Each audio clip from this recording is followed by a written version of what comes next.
Wow. Do an interpretive dance that Everyone? Okay. All right, before our select board meeting tonight, we have a special town meeting. And I'm gonna turn it over to our town clerk, Shelley. Thank you. Hi, everybody. So, I'm gonna call this special town meeting to order. If you're a resident, would like to vote, did you all get checked in? You did, good, perfect. If you'd like to make a comment on one of the articles we're taking, please raise your hand or stand up so the moderator may call on you to speak. So I'm gonna read this. Bear with me, I'm nervous. It's a friendly crowd, don't worry. To Elizabeth Ball, resident of the town of Newcastle in the county of Lincoln, state of Maine. In the name of the state of Maine, you are hereby required to notify and warn the inhabitants of the town of Newcastle in said county and state qualified by law to vote in town affairs, to meet at the fire station building at 86 River Road on Tuesday, the 14th day of October AD 2025 at 7 p.m. Then and there to act upon Article 1 by written ballot and Article 2 to be voted on in the open town meeting. Article 1, to elect a moderator by written ballot to preside at said meeting. So we will now act on Article 1 to choose the moderator. Do I have a motion to nominate a moderator? I nominate Peter Drum. Second. Are there any other nominations?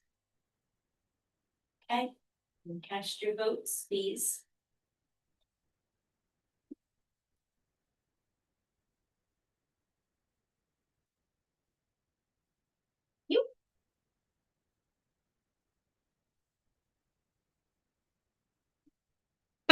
Is it secret? Secret. I don't know. Secret ballot.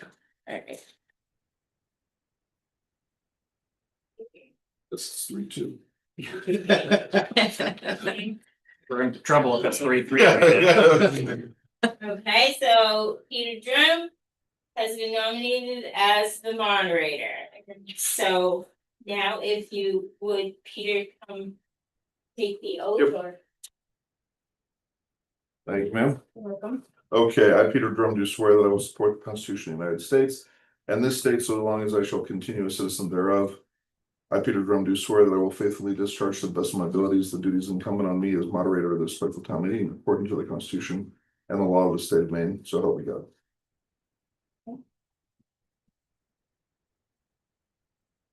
Yeah, we'd say make sure. Better if the lawyers. Okay, and I, Cheryl. It's somewhat legible. Clerk for the town of Newcastle hereby certify that Peter Drum on his day, October 14th, 2025, personally appeared before me at Newcastle, Maine, and took the above oath. Thank you, Peter. You're welcome. Okay, as a preliminary matter, the town planner, the town manager, and me as the town council are not from Newcastle. So I would like a vote that the town officials who are not residents of the town can speak if they need to during this meeting. Okay, you're nominated in a second. Okay, perfect. Any discussion? Okay, all in favor? Okay, great. So we'll get to Article 2. Shall the town authorize the transfer of $1,450, I'm sorry, $1,450,000 from its undesignated fund balance to the severe storm reserve account to pay for the replacement of Mills Bridge on Lynch Road. Do I have a nominee for it? Anybody? Okay, yes, thank you. Okay, a second. Okay. Terrific. All right, discussion. Kevin, would you like to speak? I would. Everyone received a copy of the memo I prepared in response to this warrant article. Gives you some context as to what we're looking to do.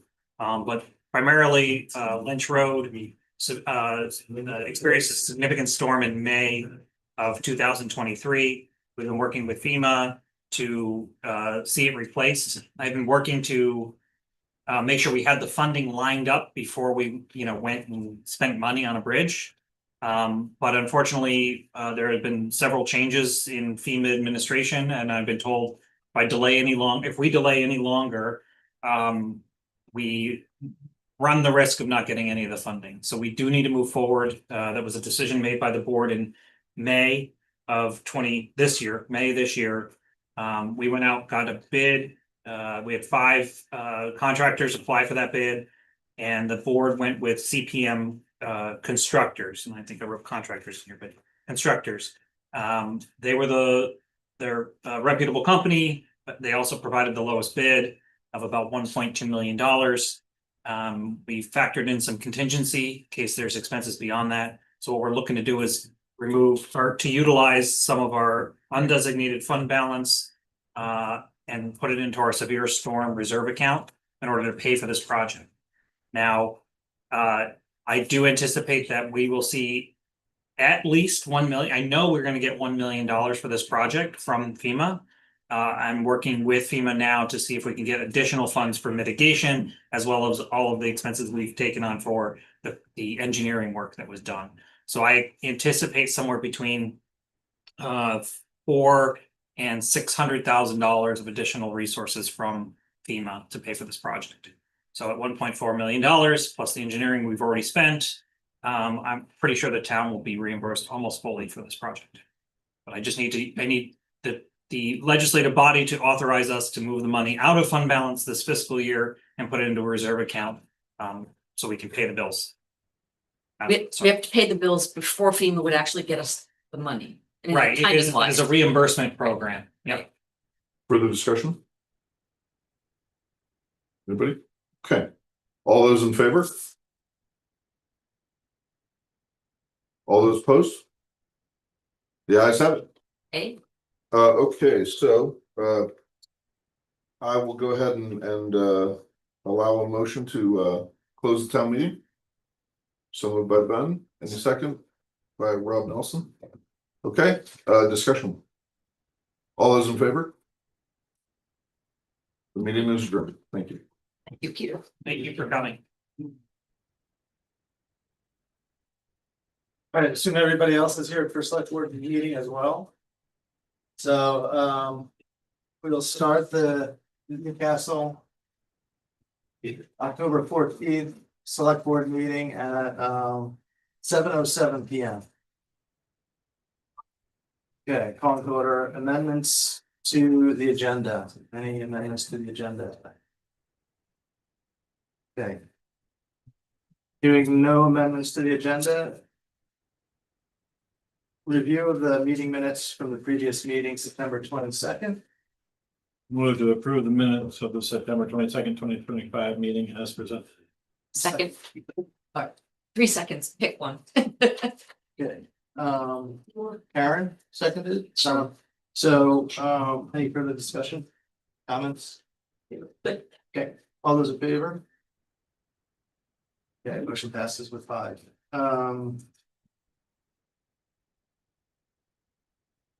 Okay, item 4, public comments on items not on the agenda. Does anybody have something that you wanna bring to the board's attention? Nope. Okay, seeing none, moving on. Item number 5, presentations and special guests. Paul Seidlinger, Newcastle Center. Yes, you guys. Yep.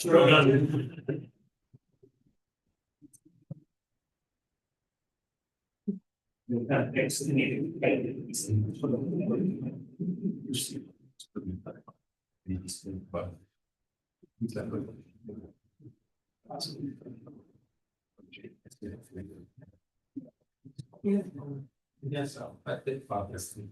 Hi. Hello. Hello. Oh, You can introduce yourselves, and what you're presenting tonight, that'd be great. Sure, I'm Paul Seidlinger, resident of Noblesboro, owner of Newcastle Center for the last 30 years almost.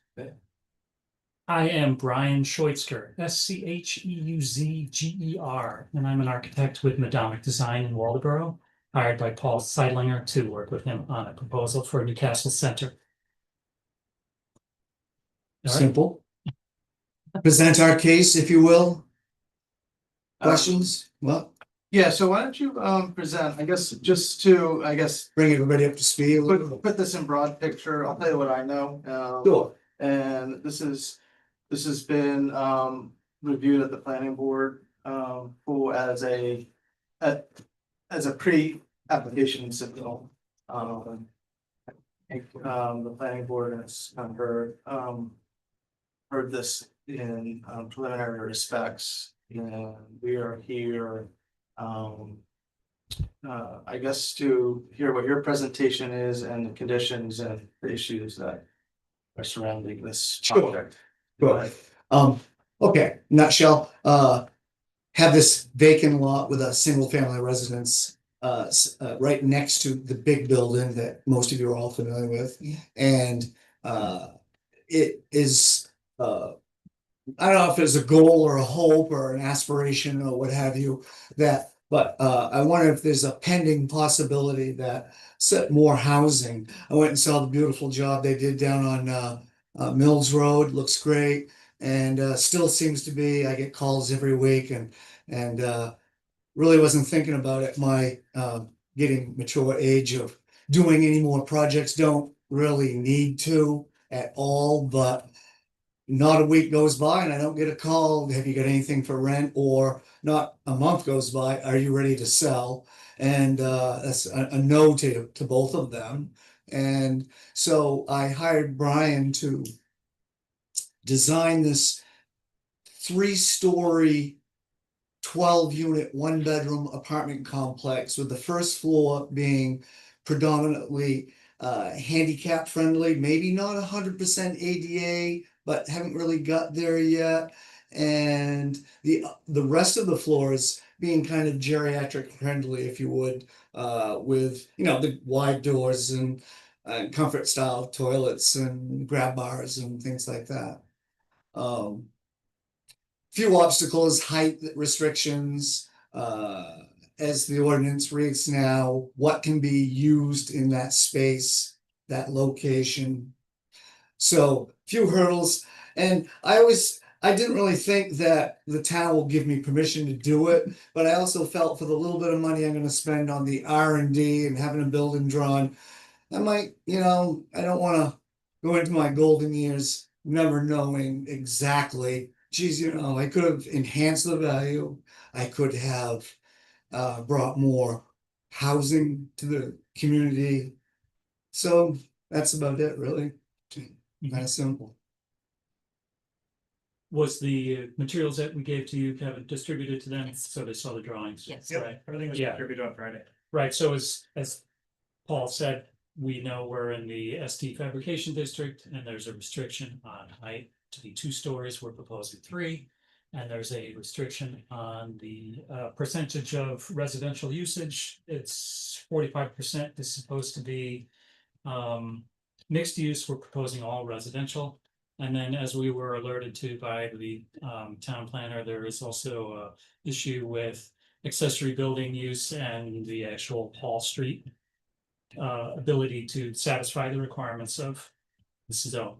So after going through a sort of informal meeting with the planning board and then talking with Michael about it, he sort of laid out for us some avenues, and one of them is bringing that thus before you here today as to see if there is any conversation possible with adjusting either parameters specific to this location where we are or the zone in general. The property has Route 1 frontage, city water, city sewer, kind of an asset there. It's surrounded by 3-story buildings. I'm not allowed, as the ordinance reads, I'm not allowed to build one, but I'm absolutely surrounded by 3-story buildings up there, which is, you know, interesting to know. The idea of putting offices up there, you guys all know where the location is, I assume, correct? Right next to Newcastle Marine.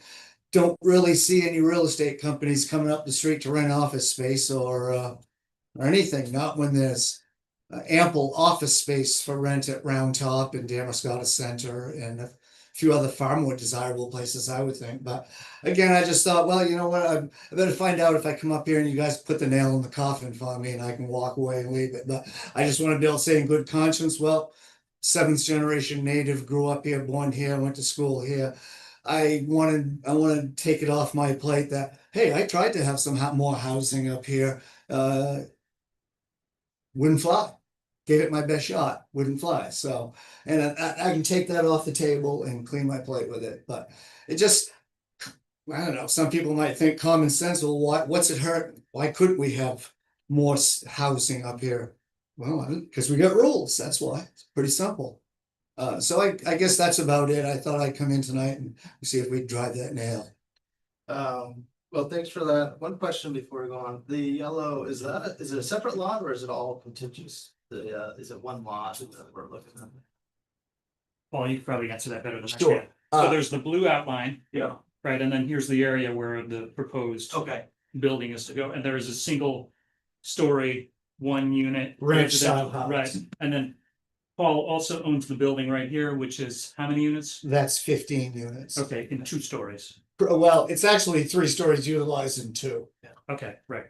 And then That's, so what's in the if you want the answer to this question about you own all of it. Correct, Is yes. this designated as a separate lot? I don't know. Correct, yes, it is. Okay, It is, okay. Yeah. So I think I'd understand through the sort of what was written to the planner and, that material, those emails were given to us to review. We're not, select board is not here to supersede or make decision on a project, Sure. as you might know. So I understand. Let me say, what I understand your presentation is that if there was a zoning amendment that the select board would entertain, you are asking us to entertain a change to the zoning code so that it allows or would reflect a development like you're trying to do. Is that? Like I proposed to do. Yeah. I might not even do it. Maybe I would just get it turnkey for someone half my age to do. Yeah. It's just kind of there's certainly been no shortage of media coverage of the need for housing in the state of Maine. I think I just read, I don't know, 80,000 more dwellings in 10 years or something like that. Yeah. Well, here's a chance for another dozen, but I don't know, maybe I'm too old. But I thought, well, for the investment of a little bit of surveying work and a little bit of town at the town office, I'm not killing myself here over it, If it flies and the town wants it bad enough, they want to contribute to this dilemma or maybe satisfy the needs, then so be it. But I'll just be able to know that I gave it a shot. I gave it a shot. How bad do we want? The problem is around here in housing, being a landlord for this is my 42nd year. We have this, so I mentioned to the planning board, sometimes we have this kind of in the community, maybe a financial wedge, if you will, of people that they make enough to get by, but they don't make enough to purchase a home for 400,000 or 450,000. I'm not a real estate retail expert. I don't know what really the homes are going for. You guys probably know better than I do, but I'm thinking maybe 350, 400 for a starter home, right? Maybe. And these people that live at Newcastle Center and a few other places, that economic wedge is like they make too much to qualify for anything, but not enough to qualify for a mortgage. 3 of my 15 are registered nurses. Good jobs, you would think. Apparently not enough to buy a $450,000 house. And so on, and the people that work at Rennie's, God bless them, that, bag our stuff and take our tires at Sullivan. They're pretty decent jobs with benefits packages and things like that, but they're in that wedge. They make just too much to qualify for more daycare for children and SNAP and things of that nature, but not enough to get that house mortgage in our community. And that's kind of like, I thought, well, I'll give it a shot. We'll see if the town wants it and is willing to work with it and make a case for it. fine, otherwise then, okay, so be it. Paul, why not do something that conforms to what we have for regulations right now? Because I can't build it, I can't do Ichis, if I don't do it like a dozen and I don't have enough to go width wise, it's gotta go up, then it doesn't make financial sense. It's really that simple. So like, say, building a structure that had a business of some sort in the ground floor and then 6 residences above that, financially, that doesn't work for you, okay. Yeah. Okay, that was my question. Yeah, and that's a very good question. Yeah, you really, it's a power in numbers thing. Sure, It really is. Unfortunately, it's just the way it is. yeah. Who owns the building you're proposing to The little ranch squeeze house? this, no, squeeze this building between the little ranch house and the one with the green roof? That's Right. Newcastle Marine with Yeah, we're storage. proposing to do it Okay. here. It is a small lot, no question about it. And doable, absolutely. It's city living, downtown living. But you know, if you don't think it is, so be it. I've got a nice home. I'm not gonna worry about it too much. If I can do it, you probably all have nice homes. You're probably not gonna worry too much about it. This is if we can't make it work, I've done my due diligence. How bad do we want to provide housing? But these people that are in the financial wedge, they're mostly in the service industry. So, we're good. Yeah. Yeah, go ahead. So with all due respect, I don't think, from your perspective, I understand that's the question. From the town's perspective, the answer to that question is a resounding yes. Of course, we want more housing. The question, I think, before this board is whether or not it's prudent to consider alterations to the core zoning code in relation to the fabrication district. Specifically, this is now, Michael, correct me, this is the second fully residential, essentially apartment building proposal that's come forth in that district in the last 2 years. Yeah, but yeah, at least two. Yeah, and there's been some other development activity happening in the SD fabrication district that has had the planning board in discussion about potential changes, modifications and adjustments to that district. Because perhaps as envisioned and the way it reads, and I'm not gonna do it right now, I know I can read it, the description of the district and the purpose of the district are listed in the core zoning code on page 36. We went over this at the pre-submittal meeting with the planning board. But it could be that district, the pressure of development and the times since the code was enacted, maybe that district is in transition. And maybe the pressures are different and maybe that needs to be looked at. The problem and the answer to the question of yes, we want more housing is to accomplish that is not a necessarily fast, quick or easy change. So we can't judge anything here really. The question is just whether or not we feel it's prudent to begin the process of making those changes or consider those changes. It would be a lengthy process because it has to go before the town, it has to be voted on, the tables have to go to public hearings and so on and so forth. Months, if not a year, before those changes can be. Yeah, well, I've been messing around with this for 2 years and 2 months so far. So, I mean, it's all time, right? Yeah, due diligence. So I don't, I can't say yes, I can't say no. But what I can say for certain is, and this is me taking off my planning board hat and my select board hat. I think it's always worth asking the question of whether or not we got it right in the code. Now, the code is not supposed to be something that's immutable. Etched in stone, per Correct. se. Yeah, I mean, there are rules for a reason, Sure. but you should always question whether those rules are correct. Yeah, do you know how old that ordinance is? It was enacted in 2020. Oh, 2020, yeah, okay, not very long. Yeah, we did just we made amendments in 2024, March 2024, and those had some amendments to this district, Yeah. actually. It's a very small district, isn't it? Yeah, no, land area wise, it's a small district. It's an interesting district because it does have so much industrial history there, you know. The industrial nature of it, so. And now there's, I think, around 30 residences in Yeah, it. yeah. Which, when I was a kid, was never, it was total opposite. Yeah. Right. Though, I bet there was a half dozen. Yeah. Beehive had a half dozen, maybe a dozen. Yeah. Because the Beehive always had 6 or 8 apartments by itself, somewhere in there.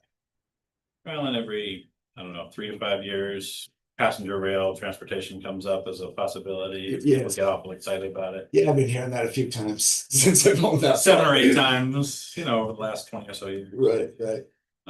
So yeah, anyway. So, yeah, I mean, I think, you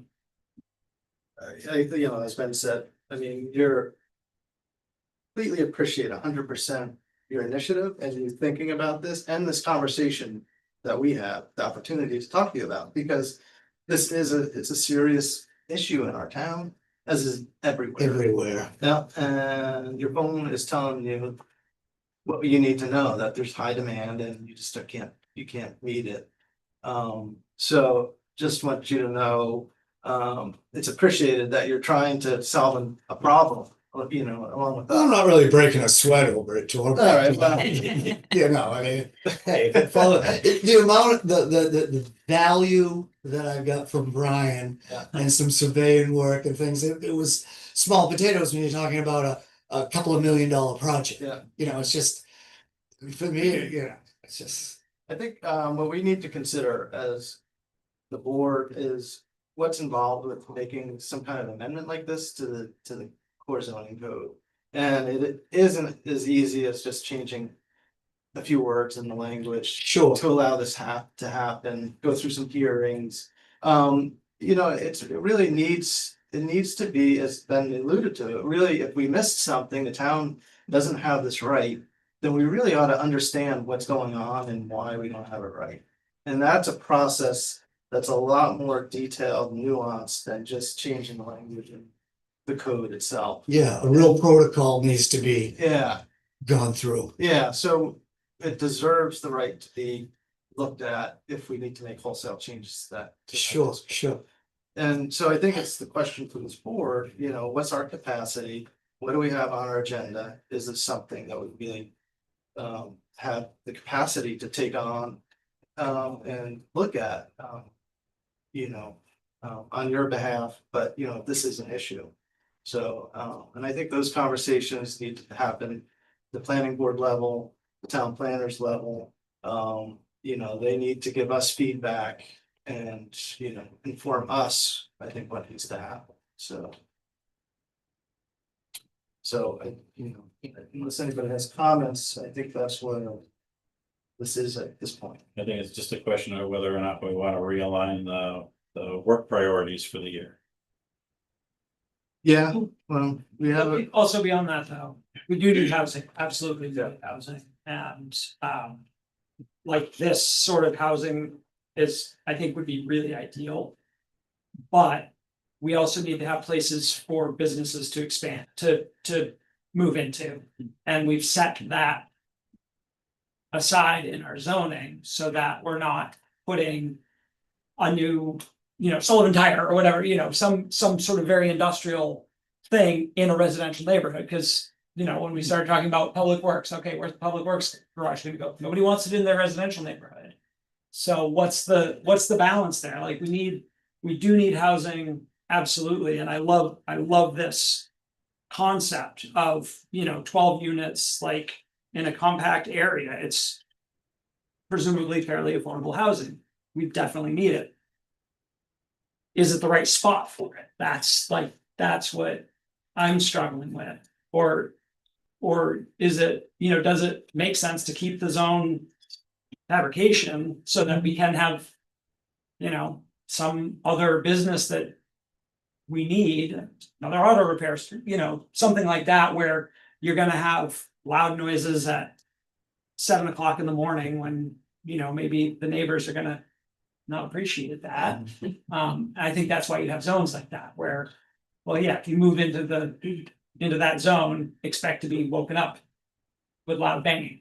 So what you're describing is a community conversation. Yeah, I really, you know, and like you said, there are 30 residences there already, so maybe it's not an issue. And like 5 businesses. And like, yeah, It's well, totally, but so what I see in that area is there are businesses that have residences above, which is, that's how Main Street is. And that to me makes sense. And that's why I said, well, is there a way to put a business downstairs and apartments upstairs so that we still maintain that viability of new businesses coming in and opening up and being able to service the community and also have housing. And if financially that doesn't work for you, I totally understand. Sure. But it seems to me like maybe that zone is better served by doing something like that than just straight residences. I don't know, Can I- community conversation. Yeah, it's not up to It's us. not like that. Well, I tell you, before we even get to community or any further, we have the planner here, Michael. We just sort of give us, your thoughts on this at this point, this kind of, Sure. what's going on? I mean, it sounds like you've got pretty good handle on it. The process that Paul and Brian went through or described is right. And I think this where we're at right now is basically I've identified, I think, like the 3 main issues, the conflicts that where if this went further with the planning board wouldn't be able to say yes to it. Height or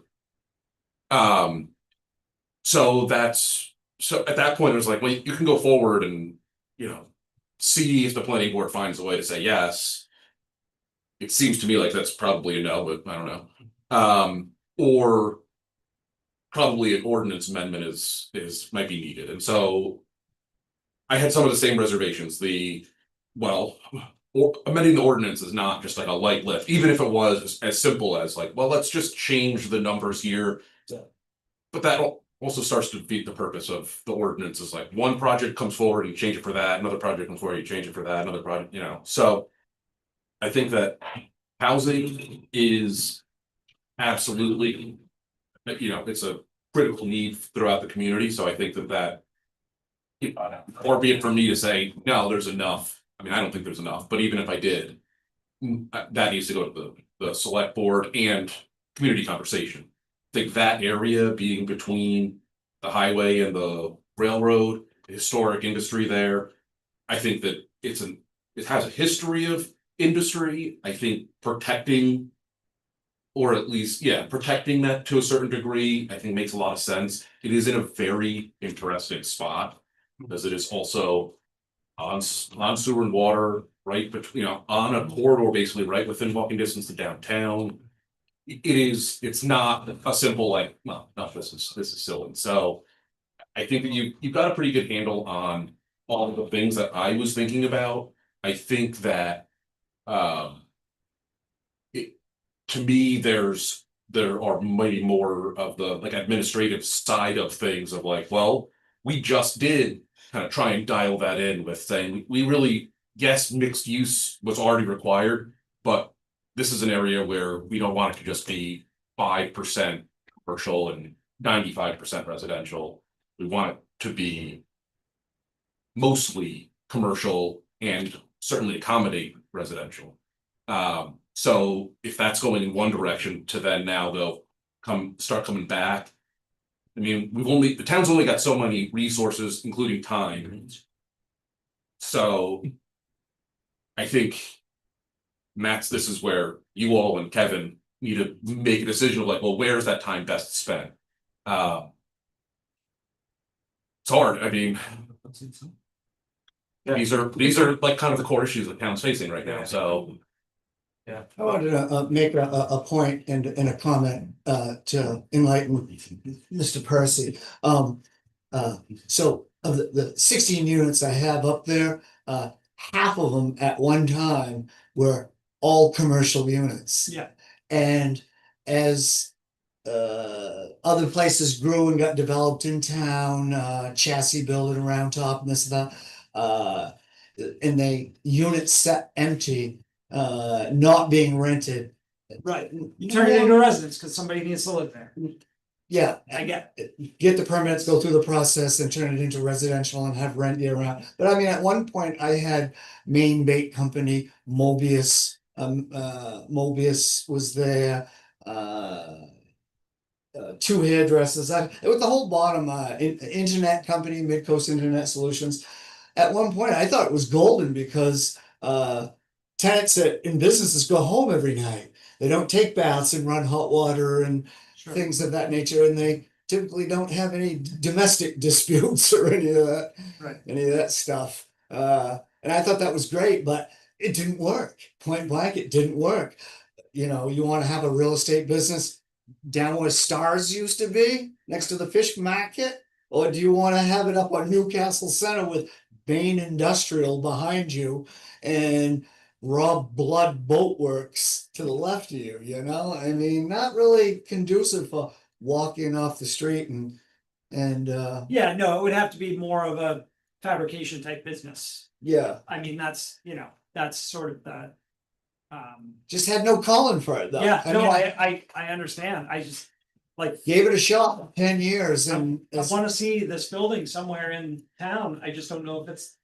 and you know what's kind of funny too, or maybe it's not funny, and maybe it's my odd sense of humor, but I thought maybe I'd come up here and just put a nail in this coffin, be done with it, and go on and do my fantasy football when I get home. I can't even get to know easy, you know? Well, because you hit on something We- that we is do need- really urgent, like, you're not wrong, we need housing, I know. we I- desperately need housing. Every week I get a call, sometimes several, and particularly in the spring and in the fall, not so much June and not so much over Christmas. Yeah. But the spring and fall, it's just, if I had 50 units, I'm sure they'd all be full and I'd have no hair. And so, yeah, but I just, you know, and then that's once a month, you ready to sell? You ready to sell? No, not yet. But Well, I think I look at it this way, if you're looking for the answer, you know, is the board willing to put this to the town at this point and say, let's change this zone to allow strictly residential and change the whole code? I have a hard no on that, to be honest. However, I think the yes is that we really, if, you know, I don't know what the planners see for questions, applications, inquiries on this zone. We were familiar with one other pre-application process Yeah. a couple of years ago. That's all I know about it. So, but I think the point is, I don't know who said it, maybe Ben, which is if we're gonna change the code, or it was Michael, every time that somebody wants to have a use that doesn't conform to the code, then does that mean a gas station is gonna go in next to my house because somebody comes in and proves a point that it needs to be a gas station? right. So we can't just change the code every time there's something, you know, put it to the town and say, look, there's this need for it. I mean, the ordinance, the comp plan that was derived over many years of diligence, you know, by community members. So we owe them the respect too, the work that was done to get to this point too. So it's a process, so take it for what it's worth, but I don't see changing or putting this to the town for an ordinance change based on one. So did I get to my no? Well, let me give you the flip side Yeah, of the coin, which is everything else that is correct. No, no. I'm not gonna give you a no. I'm Because not that's gonna, really all I need to hear. I know, but I'm not gonna give it to you. I'll load my truck and I hand know, out the keys. But so, the flip side of the coin is everything you said is correct. However, objectively, and I think Michael will back me up on this, no other district in Newcastle has had more pre-applications or applications that have proven problematic because they don't fit Mhm. the district. And since it's been enacted. So if there's been a problem district, objectively, that's the one that needs attention. Well, it's a sweet spot, it is like it's near the school, it's a quick walk to town, it's all these things. Public utilities. It's got Kids public walk to utility, school. but Yeah. it also just so happens to have like a bunch of industry, Yes, you know, that has been there historically because the rail was there. You know, I mean, that's where, Yep. you know, for more than a century, that has been an industrial center, and now But are that we- we're more truck centric and, you know, that's all moved out. Yeah. But, Have we It's zoned just it that still way there. from nostalgia? right, yeah, exactly, that's the question. So I'm sure you remember, because you were as involved with me, in the ordinance, or much more involved. So there are a couple of key issues here. One of them is that is one of the few multimodal sites in Newcastle. As you can see when you go out in West Bath, that, I can't remember what it's called, I think it's ASME, that facility was placed in that location purely because they had rail access, because what they ship is too heavy to ship by truck. And so, American Steel. ASA? yeah, exactly. Yeah. Oh, ASM, sorry. And so you have that access there. And the other problem is if the industrial uses stay and you're putting a bunch of residential next to it, you're potentially causing two problems, which are ticked off residential users next to industrial users who are being told they're, you know, too dirty, too loud, that sort of thing. Perfect segue. I'm actually gonna read from the code. On page 36, the SD Fabrication District description. Could I just finish one? Yeah, sure. So here's the other thing I'm gonna mention from the consultants and also the town. The reason that they zoned that and the industrial area out on Route 1, and they wanted to keep those intact, was because of jobs. Industrial jobs are hard to come by. So if you don't have places where it's safe to put industrial uses, you won't get industrial jobs. And the fact is that 99% of the town is zoned residential. Mhm.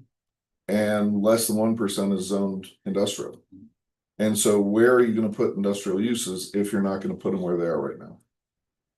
Yeah, I feel like we'd be No, potentially shooting ourselves in the foot. it's to- excellent points. Let me just read it so we all know what we wrote and what we're working with. The description is the fabrication special district allows a mix of industrial, office, retail, live, work, flex spaces, and other supporting development. Purpose 1, to accommodate more intensive industrial uses in a way that is compatible with and in proximity to higher density residential areas.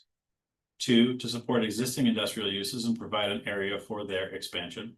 3, to allow for residential uses that are compatible with industrial activities. It's truly a mixed zone, as it's conceived. Yeah, but weren't those residential uses supposed to be tied to industrial uses below? Not necessarily. Well, that's what I recall from the charrette, but Well, and I will say, that I think purely residential buildings. When in the original version of the ordinance and the current version, it was always. Residential buildings were not permitted, it was mixed use or commercial, so. Can For I what that's worth. ask a stupid question? No such thing. Okay. Is there also an avenue where the zone doesn't change, but the area around the proposed building changes zones? Contract zoning? Just Yeah, not well. I'm sorry, if that's doable, No, yeah, but no, I'm not laughing because that, no, I'm Yeah. not laughing because of that. There's a couple different mechanisms that can accomplish that. They're not that desirable.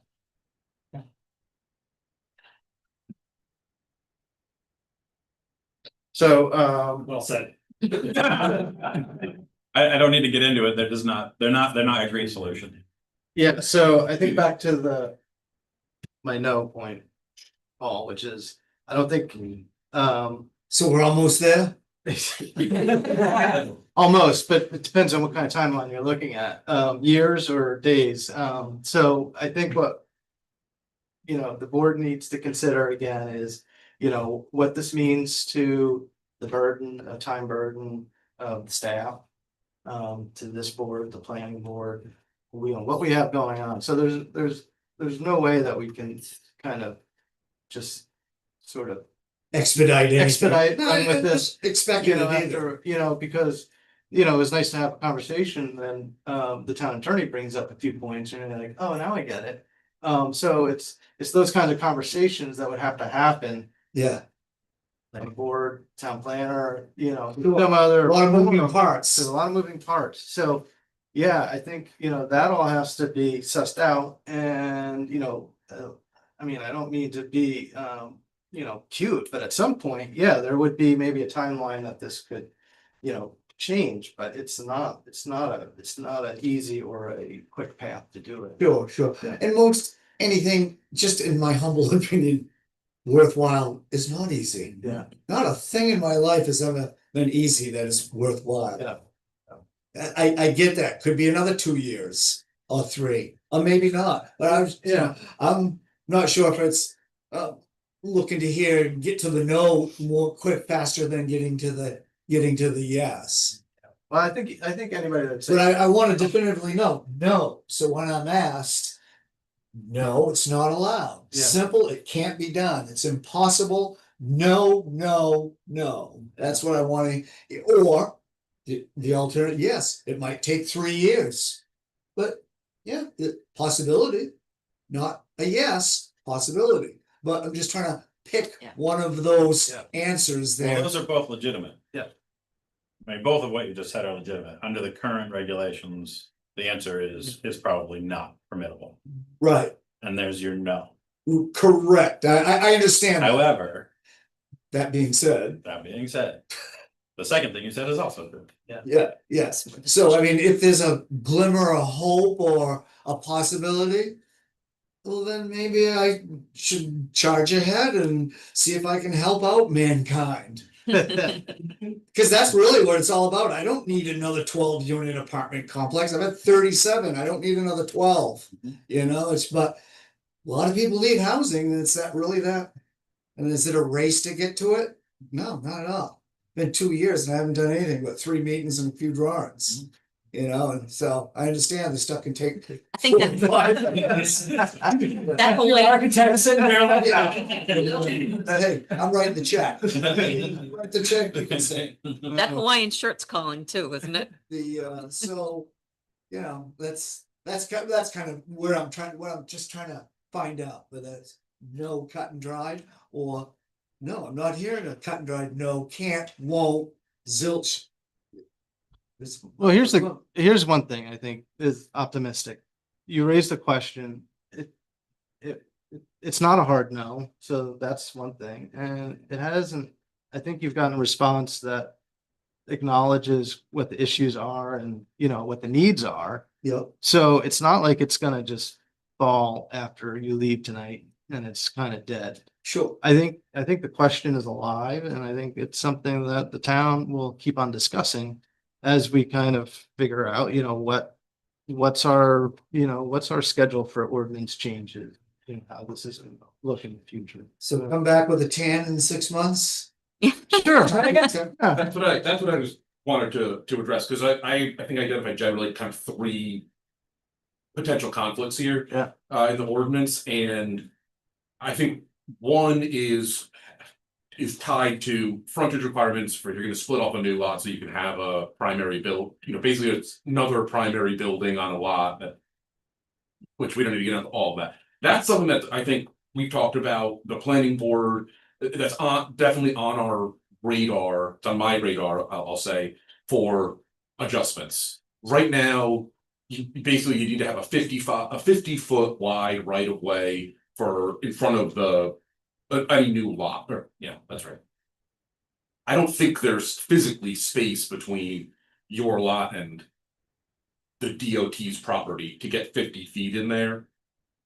I'm looking at ways to try and reduce that, to try and encourage more development, more housing, you know, allow for some more flexibility, or at least have the option for more flexibility. That's something that it's not gonna be quick. So when I say that's probably one of the sooner things that could change, let's put it in 6 months to a year, maybe. Maybe, obviously, all this is. Yeah. Has to go to town meeting, and I'm not a future fortune teller. So there's that. I think the other issue is, you mentioned height, 3 stories there. I mean, right now, you're allowed 2 stories, a third story doesn't count if it's in the eaves, which I know we've talked about the design of this. There is a path, not necessarily today, but once we get, update the ordinance to be in line with the recent, law that was passed. If it's a affordable project, if it's big A affordable. They passed a whole bunch of, kind of bonuses not that long ago, and then just recently they passed, you basically get an extra story. So if you were gonna do, an affordable project, you could go to 3 full stories. Like that. So that's one way that you can get around the height thing. And then third is the mixed use aspect. And I think that one is one that's probably if maybe an easier change physically in the ordinance, just go and, cross that out. We just put it in there. And I think that that starts to get at what's more of a community conversation of what's the character of that district? What's the purpose? What's the uses? That's kind of a like, if you want to reorient that, reposition that district, it's a comp plan question that, you revisit every decade. So those are the kind of the 3 things there. To try and give you some idea of like what it would take to change and the timelines of each of those, at least in my understanding. So, Okay. Yeah. Well, so. Anybody else like questions? Because I'd like to move us on. Yeah. All right, Paul, Brian, I'm gonna close this out. Appreciate your time tonight and questions. Okay, so did I get to my no? No, You want to get to know? All right. Yeah, if there's not gonna be a yes or there's any glimmer, absolutely, I wanna get to know. I don't wanna, if it's, dead on arrival, yeah, I don't wanna let it linger like an open wound. The problem is we all know that housing is necessary. So that's why I don't think anyone wants to be Okay, hard so no. like, do I come back in 3 months or do I just, any recommendations? So the reason it sounds like we're all hedging is because we can't actually speak to whether or not an application would be approved. Right, That would be like prejudging it. okay, yeah, So we can't do that legally, sure, right? So you're not gonna get your no, hard no, yeah, because we just can't do that. yeah, right, But what I can say is that if you, like what Michael said, which is that if you brought an application forward for what you have right now, right, it's unlikely there is a path for approval. And that's the most I can say yeah, okay, legally. sure. So, that's the best we can do. This is close to the nose. That's the but- closest we can be Yeah. legally. Okay. But what you're hearing and what I think we're all saying is that, nobody's unwilling to work towards bettering the community. We all are. Yeah, So yeah, sure. we're all interested in doing it. Well, if you change your mind, you think we need some more housing, let me know and maybe I'll, I'll throw it out. I mean, I'm not gonna be doing it like I did the last one, but I mean, I'll make sure it gets done. So, let's, if any one of you in the next 6 months, Can I ask you a question? Sure. In your model for doing this, did you look at state subsidies or any other? no, because, no, I really didn't, and you'd probably find this asinine, but, I didn't wanna do it with any of your money. Yeah. I wanted to do it with my money. Right. There's not any reason for you to personally be vested in my project. Yeah. And so I'd rather pay a full market value rate on loan and not have any contingencies, knowing that a taxpayer who might not like the idea that I put a house up there or a project up there, their money helped fund it. Yeah. That just a personal, I wanna do it with my money. I can If appreciate I was that, gonna do yeah. it at all, that's all, and I'd rather pay for that independence. So you think, did you say it's market rate or is it, If I was to do the project, I would be borrowing money at market rate. yeah, Yeah. but the rents, the rents, And the rents are market Market. rate as well. yeah, okay. Yeah, pretty much, yeah. 1,200 to 1,800, depending on the size of your units, Yeah. Very large 2 bedrooms or teeny weeny efficiency, you know? These proposed units here are less than 500 square feet, 1 bedroom. Provisions made heavy on the ADA stuff. I get a lot of clientele that over the years, it's the last stop. I mean, if they're lucky, it might be Cove's Edge, but it's really the last stop. They've been married, they've been divorced, or they've been widowed or widowed. They don't want to cut the grass, they don't want to shovel the snow. They like being 5 minutes from their doctor and 5 minutes from the pharmacy in Hannaford and about 25% of the people that work there, that live there, walk to work. Too, and you all probably know most of them, you know, from seeing them in the community, but you know, I have one person that is there so their kid can walk to school while they work their 2 or 3 jobs. 3 actually, but all right, well, you know, think about it. If anything changes, I'm not gonna be here, so if everybody, let me know if you hear anything, will you? Just go enjoy the Keys for a little while. Yeah. Go down there and wiggle my toes in the sand for Yeah. 6 months and maybe read the Lincoln County News, see what it says. Well, thanks very much. It's been a hell of a good time. Thanks, Paul. That was fun. Thank you. Thank you, guys. Thank you.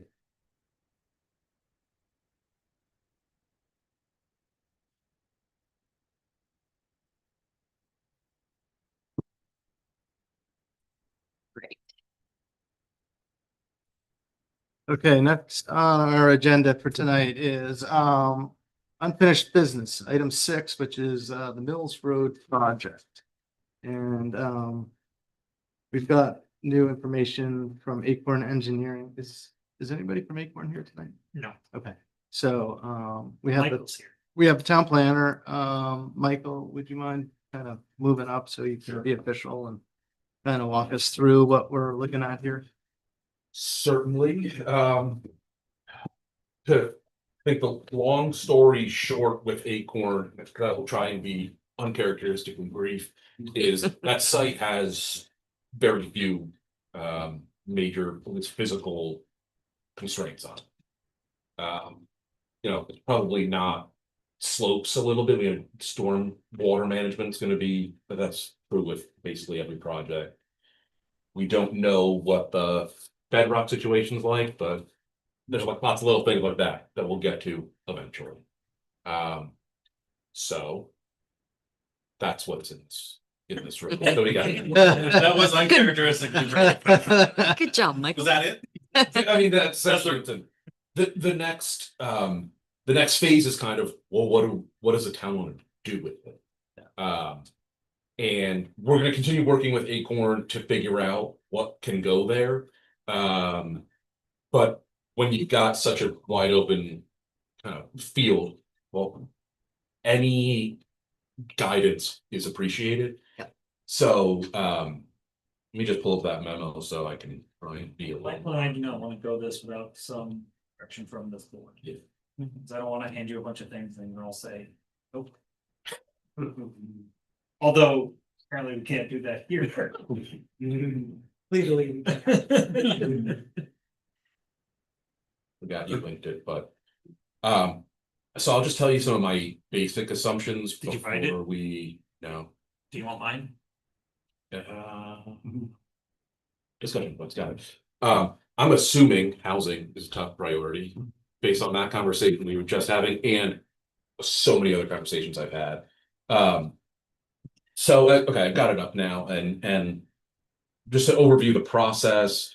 The way that I've set this up, at least with the contractor, with the consultant so far, is there's this kind of checkpoint, checking in with you all to see like what their initial due diligence report is. And then hopefully November 17th will be kind of a second final check-in, which is originally in my head was the end of the project with Acorn. And that was basically to review schematic plans, figure out like, well, do we want many small buildings or fewer larger buildings. And I'm not talking about 6-story, Right. buildings, but so between now and then, that's what we're trying to develop, and that's what I would love to get some guidance on. And a lot of this is kind of goals and priorities, and then I have a question about process after that November 17th. Right now, my original assumption was that we would be working towards an RFQ, which is a request for qualification, so the town would basically figure out what's on the site, what could be done there, what the town would like. Do we want a bunch of housing units? Do we want a daycare center? What all is going to be there? Do we want affordable housing? How these priorities all relate to each other? And then go out and say, who wants to build this? And we would then work with a partner to say, okay, well, there'd be some negotiations. Well, we want some open space. Okay, well, I can give you open space, but I need to build a few more units so that I can offset the cost there. And, oh, okay, well, I know you want it to be 80% of the units are going to be affordable, but I can only make it work if it's 50% affordable. So we have those conversations. That is kind of option one. The conversation that I had with Kevin, and I think that the second option is maybe, and I won't speak for you, but we did have a conversation with a consultant who thought option two might make more sense. And that is you possibly continuing to work with Acorn or another developer and saying, rather than just kind of saying, here's a big box that you can work within and we'll work with you, it's saying the town is going to drive this whole process forward for the next step and basically design what goes there. And then say, now we're looking for a partner who's going to build it rather than design it. So that was recommended by a consultant from Genesis. And I think I put in here, like, there's general pros and cons. I think that first way leaves you much more open. I have no idea what market conditions are, what construction costs are. Typically towns don't. But that doesn't mean that we wouldn't work with a consultant who doesn't know. So those are the kind of the two options. Before we get there, either way, we need to figure out at least generally what we want to do. Housing and parking. Our grant money, that was Right. it was based on some kind of outline for what we were doing with that lot. Can you reiterate what that is? Oh, great timing for that question, because I just recently got an email to ask for a follow-up. So our ARPA plan included this: the town acquired a property, Mills Road, from tax foreclosure. In order to retain the parcel of municipal use, Newcastle paid the former owner the appraised value, so that was part of the 120,000. So we spent 80 grand in that direction. Some of that for back taxes and the rest of the former owner. The town keeping the lot under town ownership and partnering with the developer to build affordable housing on the parcel for first responders or municipal staff. This is what the framework of the original ask was. Also used for site design work to determine the number of units, driveway location, utilities, etc. for site development. Pretty broad. I've also been told, just give us an update, even if it has to shift. So we still had, and then we did spend the money first for the purchase of the part, retention of the parcel. Then another 19,000 and change for Acorn Engineering. So they're about halfway through what they have offered. It's not even. I think we've spent 5,019 that they put their bid in for. And then we have another roughly $20,000 to spend. And it's not December 2025 that has to be spent by, it's December 2026. That has to be. Okay, another year. We have another year and change. All right, that's good. And that's where Michael and I go, okay, now what? What do we want? What do we want to do with it? And we don't need to sort it out exactly tonight. The next step with Acorn are going to be a deeper review of the zoning code to address site access, possible division of the lot, which gets back to a frontage conversation that we touched on earlier. Basically, we create more frontage so that we can build what we want. Site layout, building types, unit mix and tenancy. That was when we're talking about housing and affordability, it's Do we want to have housing that is do we want to have rental housing that is then affordable? And are we talking about actual big A, rent controlled, rent restricted, subsidized, affordable? Are we talking about just attainable housing? So rental, or is this housing that could be for sale? That's a whole conversation we can get into. Amenities and green space. So, parking, I think if you're gonna put housing there, people are probably gonna want to park there. But is there other parking that goes there? Is there electric chargers for, there are some other considerations that go into this. There's the cemetery we want to make sure we maintain access to, or maybe Right. more formalized access to it. And then considerations with neighbors and market and financial consideration. So it's like a little bit. I mean, I think, kind of worries me if the town was so prescriptive and said like, okay, here's a design, somebody who can afford to build this and just do that. I don't know, because maybe we're missing something too, from creative minds and people that know how the money works. So I think, that doesn't feel right to me, I guess, but, I think if we still have 20 grand, it sounds like $20,000 to. We still have resources with Acorn Yeah. and they're partnered with Kaplan Thompson Architects to give us some site plan designs. Right. They're not gonna go full blown, rendering. Big. But- I don't think, but at least we'll get some concept ideas out of it. I just need to know, are you looking us to maximize the site for the housing for it? Or are you looking for aesthetically pleasing to the residents in the neighborhood? Yes, Yes. yes. Yes, yes. Right, so there are limitations there, because Yeah. I'm pretty sure, the team at Kaplan Thompson could come up with a 4-story monstrosity that Right fits in the town, and it maximizes the site. No. Is that what we want? No.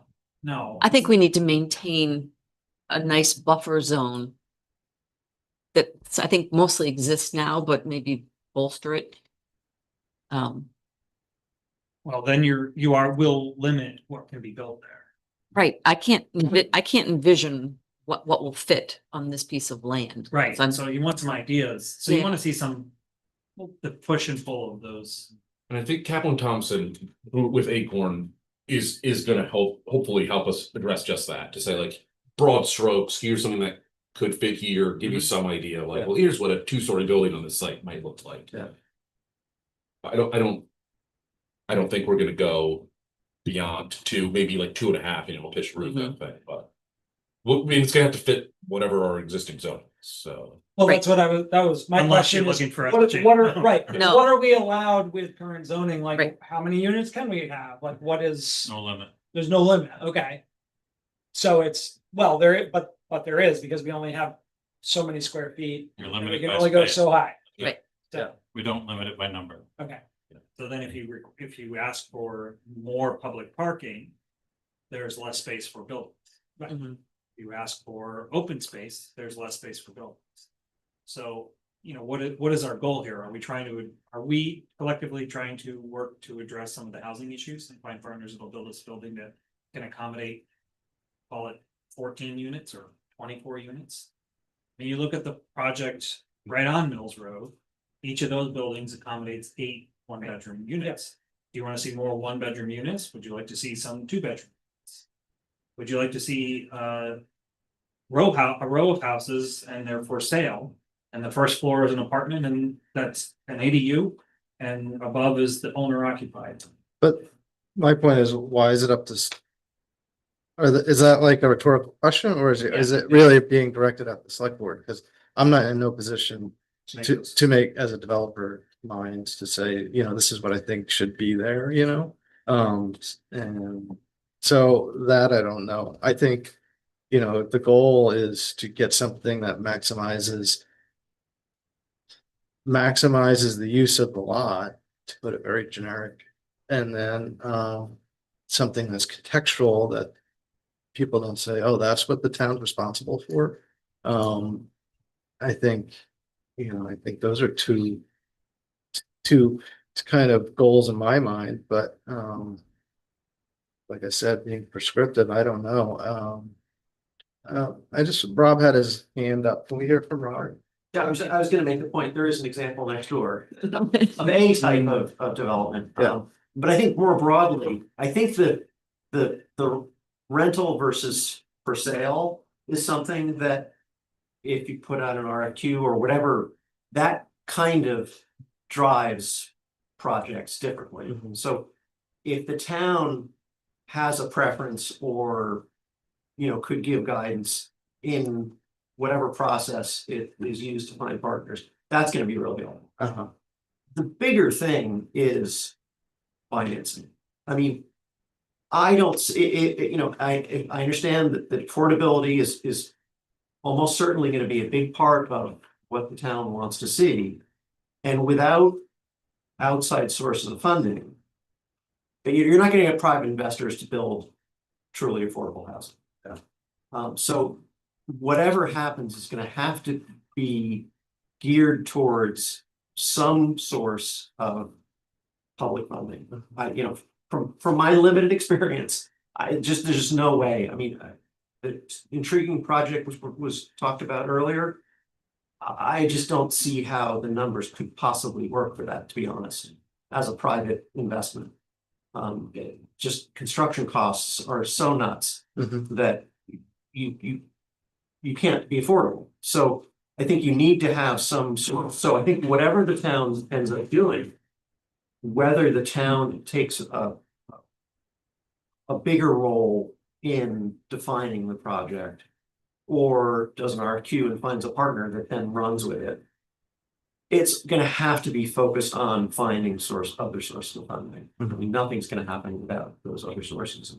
And whether it's, Maine Housing is the program that my project is in does not currently have a significant funding source designated, but they're working on that. So hopefully in the not too distant future, there will be future rounds of that program. Not saying that's the thing to do there, but there's going to need to be funding, and that so it's great for the town to prepare, and we all know zoning doesn't make things happen; it allows things to happen. So when an opportunity comes, if the groundwork's been done, that's all great stuff. But it's not going to get done without identifying funding.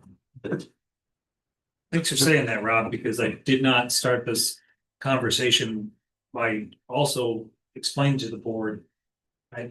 There are opportunities for us to get additional grant money and funding for this project along with the board, the town stays involved in. Because there is this idea that there has to be a new model to addressing housing. Finances are the biggest issue.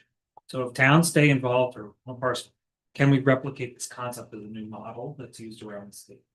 I'd like that opportunity, given what we have here, for us to stay the leaders in saying, this is what we want to see on the site, and we're going to find the right partner to help us make it happen. Michael and I have gone around with several of the not-for-profit organizations in town between Damascus and Newcastle to start asking about what are your needs. So we met with Lincoln Academy, we met with YMCA. Think about The hospital. the hospitals coming up, Darling Center. Also talked. Well, there's others. Anyway, Yeah. so we're starting that process of having the conversation. What are your needs? If there was an opportunity here, would you be able to fill it? And that's the resounding answer is yes. Daycare, they can't find daycare providers. They can't find teachers outside of a network. So it's like, we're always stealing teachers from here. Can't attract people from away because there's nowhere for them to live. So if for example, Lincoln Academy knew that they would always have one apartment or one unit that even if it's not full, campus is paying for that one. Or the hospital says, well, we always have these rotating nurses. We'd like to have 2 or 3 units. That gives us what's called credit enhancement bank. It gives us the opportunity to borrow additional funding if we know we have immediate tenants. That's one avenue. Another is there could be potential funding partners through some of those agencies. regulations. In addition, there are grant funds that I've been finding that would love to see this be a successful example of where a local government is involved in getting housing projects started. I don't wanna be responsible for renting or being, Right. No. but to see it from start to finish and hand the keys over, I think would be a really unique opportunity for Newcastle. Well, it would also be nice to have some say in these things. Yeah. You know, so that we don't have some modern monstrosity go in. Because not everybody is gonna do the right thing there necessarily and build something that fits into that aesthetic. And I'm just not gonna sit in the room when you guys have to decide what color paint goes on the wall. not to that extent, just to have some editorial, you know, ability in whoever is developing it, say, no, I'm sorry, brutalist just doesn't fit. You know, like, I don't know, I think it would be. And maybe I'm reaching for too much, but just to be able to have our hand in it a little bit closer to completion, Yeah, to me sounds nice. I don't think that even with the option, the way that I originally envisioned it, I wasn't thinking that town's gonna let go until we've sat down with the person who's going to build it. And we know what's it's going there. right, like, I don't know, I don't trust anybody when it comes to this kind of stuff. So it's gonna be like, here's what you're gonna build, we're gonna sell it to you, or you're gonna let you build on it, like, I'm not gonna give up control. Yeah, and if it looked, because if it was ugly, we wouldn't be entrusted to ever do it again. Exactly. So we want it to look right, we want people to like it. Yeah. And that a lot of that is trying to balance, well, okay, so do we want this to be affordable to 80% AMI, or are we willing to say, we just want it to be affordable to 100% AMI? If you can, you know, what are the trade-offs? What are the levers that the town's willing to, that's what we need to figure out. And I'm realizing this is a bigger conversation than we're gonna sort out tonight. Sure. Not that I thought we were gonna have it all solved today, but I think that's. Well, it needs to be defined, and it's this group that has to help make that decision. I always like to look at the good news. The good news is this. We have a really good report from the engineer so far that says that there's not many limitations to what we can do with the land itself. So that's good news, you know, it's not like. It's not simple. We got sinkhole, we got wetlands, you know, so you know, it's so that's great. I mean, it's a useful lot. We also have it pretty narrow what the uses that we're talking about. It's not retail, it's not, you know, offices, you know, so we know that's predominantly residential. And I say predominantly because the one thing that stuck in my mind, I think when you were just talking about childcare was, wouldn't it be amazing if there was an implied or a you know, an implied use for childcare on the site that complements, you know, the 16 units on Mills Road, plus maybe another 16 on that, you know, workforce housing. And hey, you don't have to drive your kids to Rockland to bring them to childcare. You know? That only makes sense if they're not all single bedroom efficiencies. I'm just saying, Yeah. like it's an interesting little kind of That was- nugget there. Yeah, and that was one of the concepts that's been thrown around is, do you use some of the site for a room for daycare or a community space, a community room space? Yeah.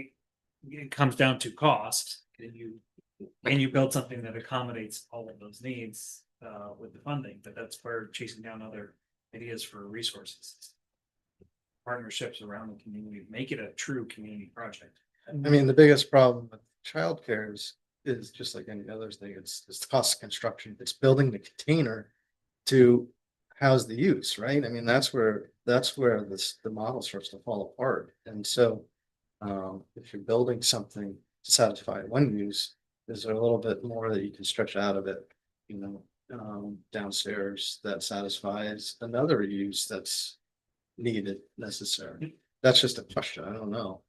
I don't know if they fit together, but it's interesting. It's hard to envision can we fit you know, X size building with so many units, can we do 2 of them, 3 of them? Maybe around a quad, is it 4 of them? I don't know. What, yeah, I don't know what fits there. sure. I think if we had a few versions of, you know, you could do semi-detached, you know, units, you know, clusters of 2 or 4, something like that. This is what it would feel like.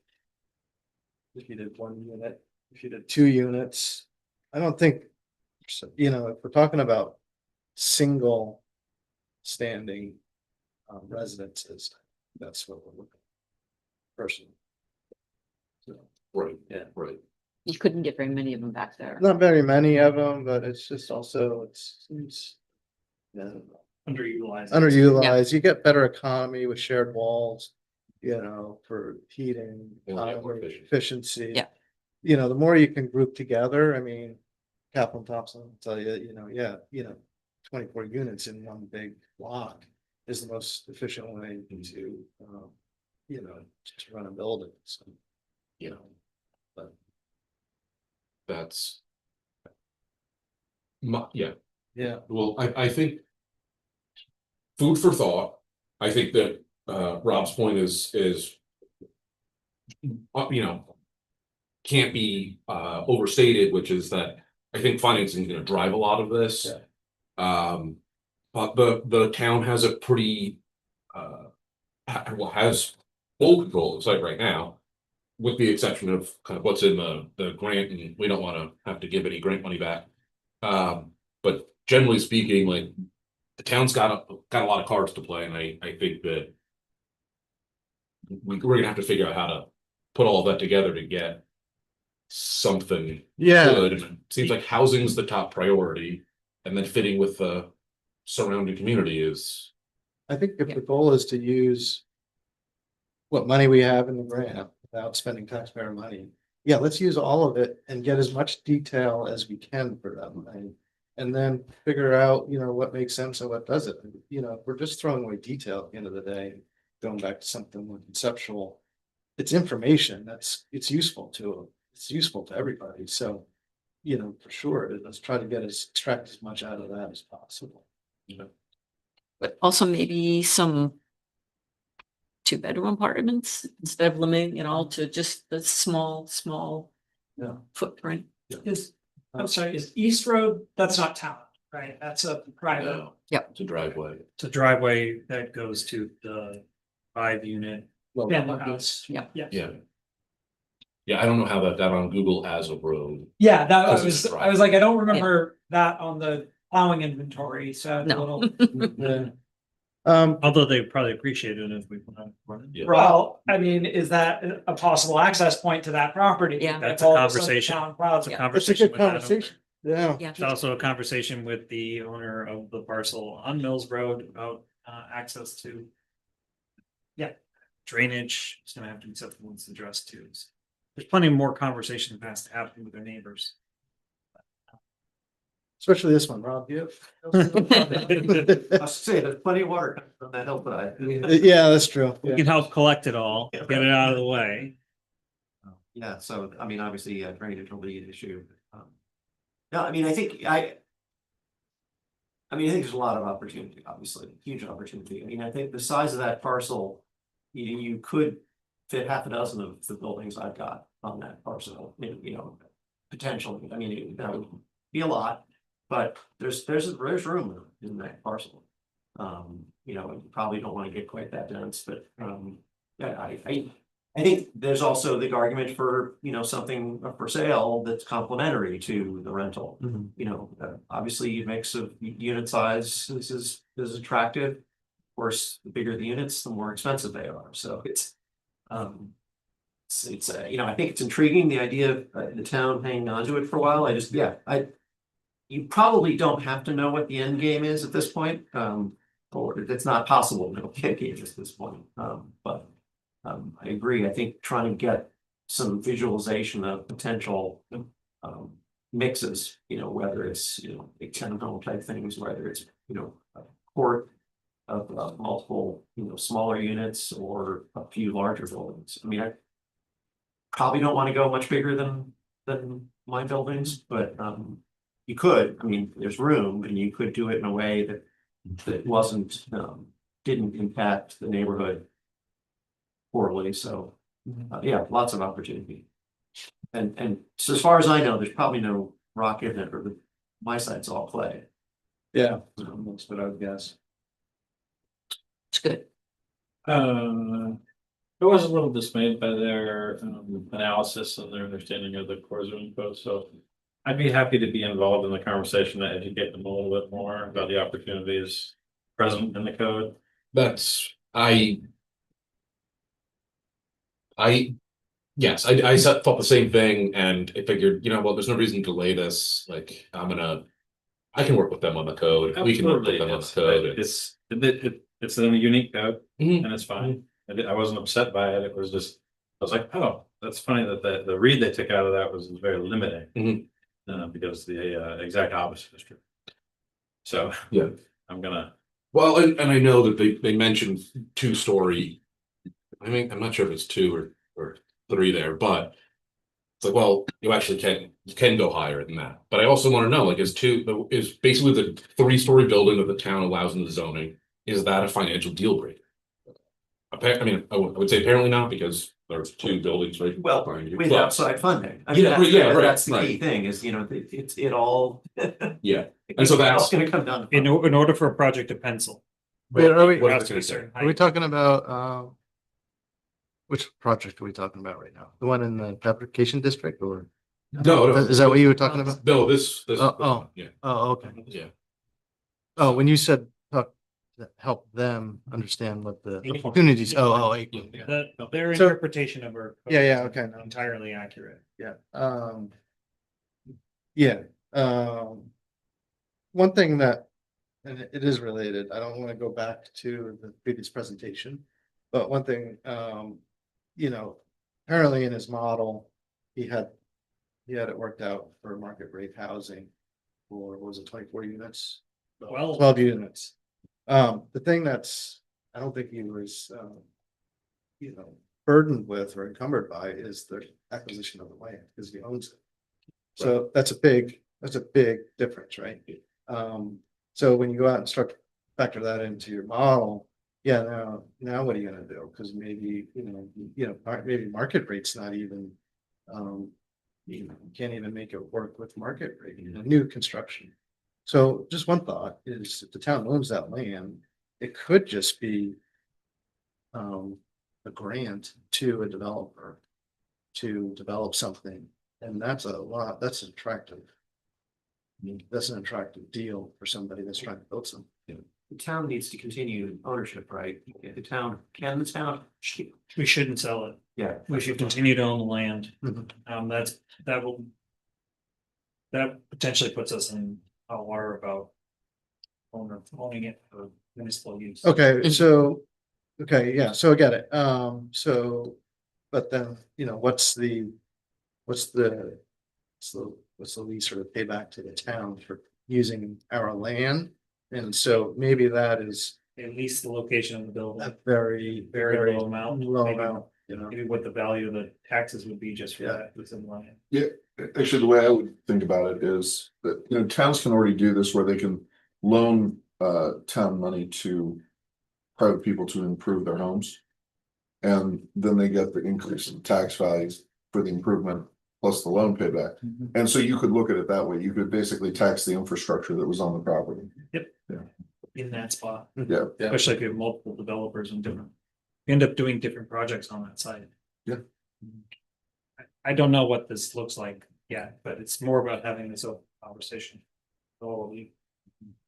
Well, I mean, for broad overview, broad stroke, broad direction, Yeah, it's housing. I think interconnectivity of roads cannot be overlooked. I'm partnering with Mobius to turn that into some sort of. I've gotten in touch Access. with them and I haven't actually spoken with Rob, but I've contacted him to put it together. I mean, improvement of that road, plus improvement of the right away that we've got. Yeah. All of a sudden put this in a different tier of potential development. So. Yeah. That should maybe come first. We've had those brief discussions even with the tubes. Then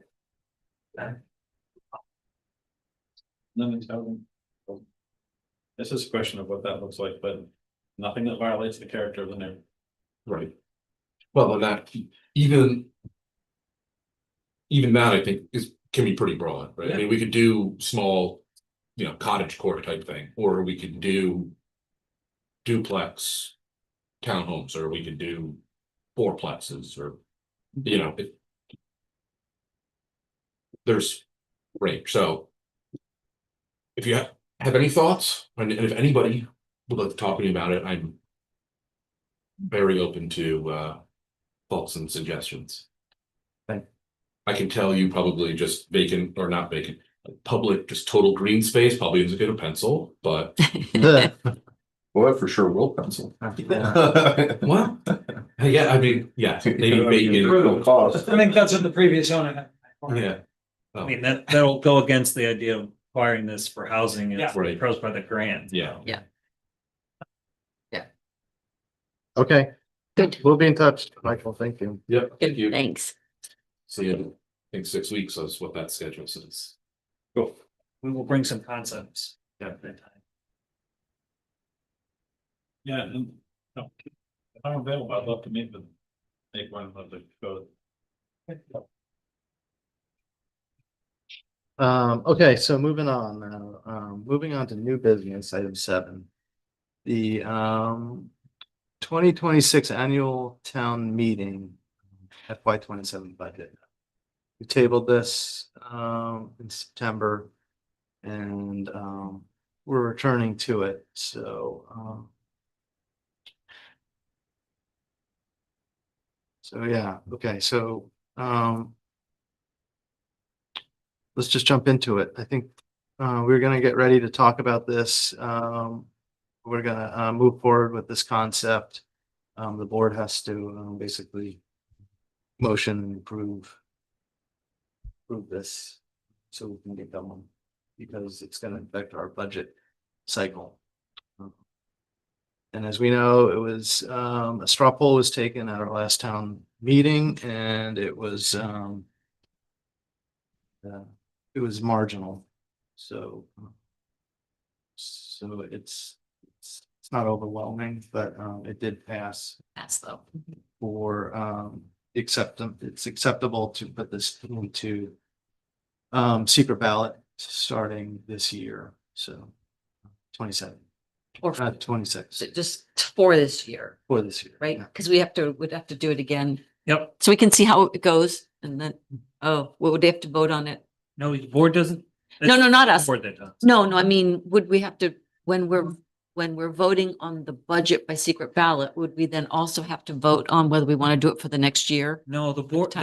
the legislative body doesn't have to make that decision. That was a straw poll, just asking the community, Oh, are okay. you okay with us doing this? Okay. Is really what that was, like just feeling it out. Okay, You as the select board actually have the authority to put anything on the secret ballot. Mhm. And if you decide to put all of the annual town meeting items on the warrant, you just have to do that every year, and you have to have a public hearing process. okay. There's an outline in one of my memos from last April that explains all of Okay. that process, but yeah, it's really up to you.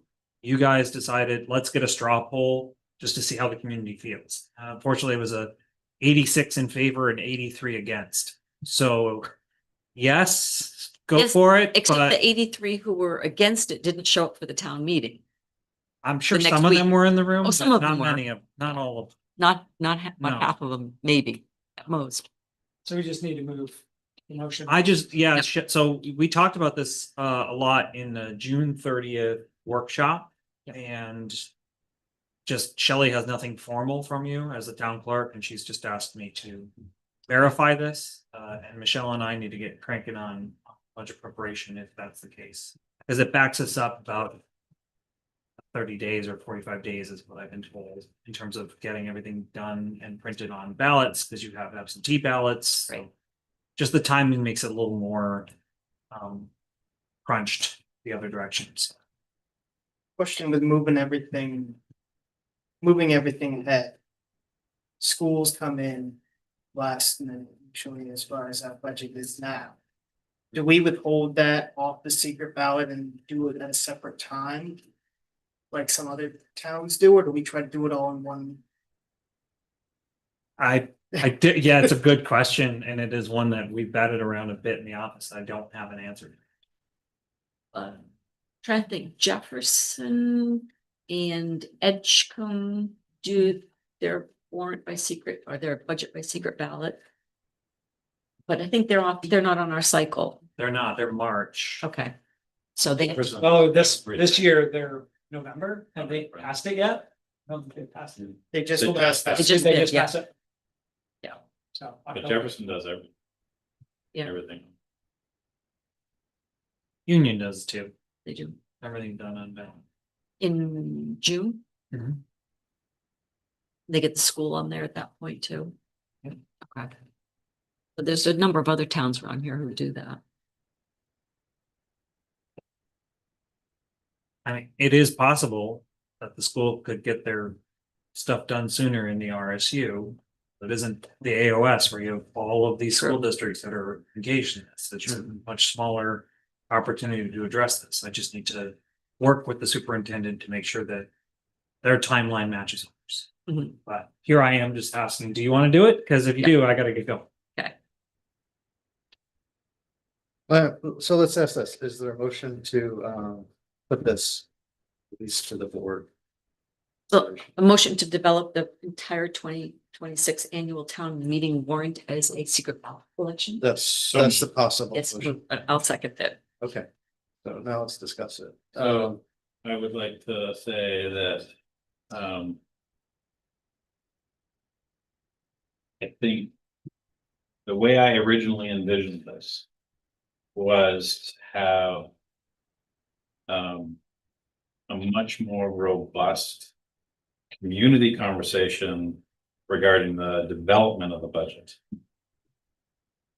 So that that would be the time for, community members to ask their questions and get their answers and have potentially impact on changing the budget. And then it can be voted on by secret ballot instead of when we get to town meeting, the only thing we can really do is Full letter. yeah, pull a lever. And so that's my one caveat, I think, to moving in this direction. The numbers back this up. We got 186 people voting the week before open annual town meeting. I just- Had 50 56 was the maximum number of voters on 56 any. people at warrant. open town meeting, 186 before 56. Yeah. That's telling. That's been true for a decade or more now. Yeah. So that's the way it's going, and that's fine. People have the time to stop by and vote. They don't have the time to sit in the gymnasium or in the cafeteria for 3 to 4 hours. So that's great. Let's give them that, but let's provide them with the opportunity to, and I'm not entirely sure how to do it because we advertise our meetings, obviously at the budget meeting, anybody can come. But I want to impress on residents that this is the opportunity. We're developing it now. Come speak now, before we get to the end of the process. You can have an impact when we're developing it. Somehow that needs to just be conveyed a little bit more. And if we can accomplish that, then I think this will go great.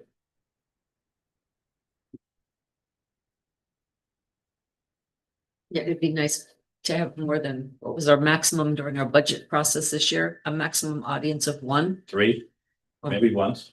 once, yeah. Yeah, the outreach is the key to that Yep. issue, and so I'm not an optimist on this. I mean, getting people out here in January and February to talk about budget is gonna be a tough lift. The budget's so exciting. Yeah. It's hard. Chasm, sorry.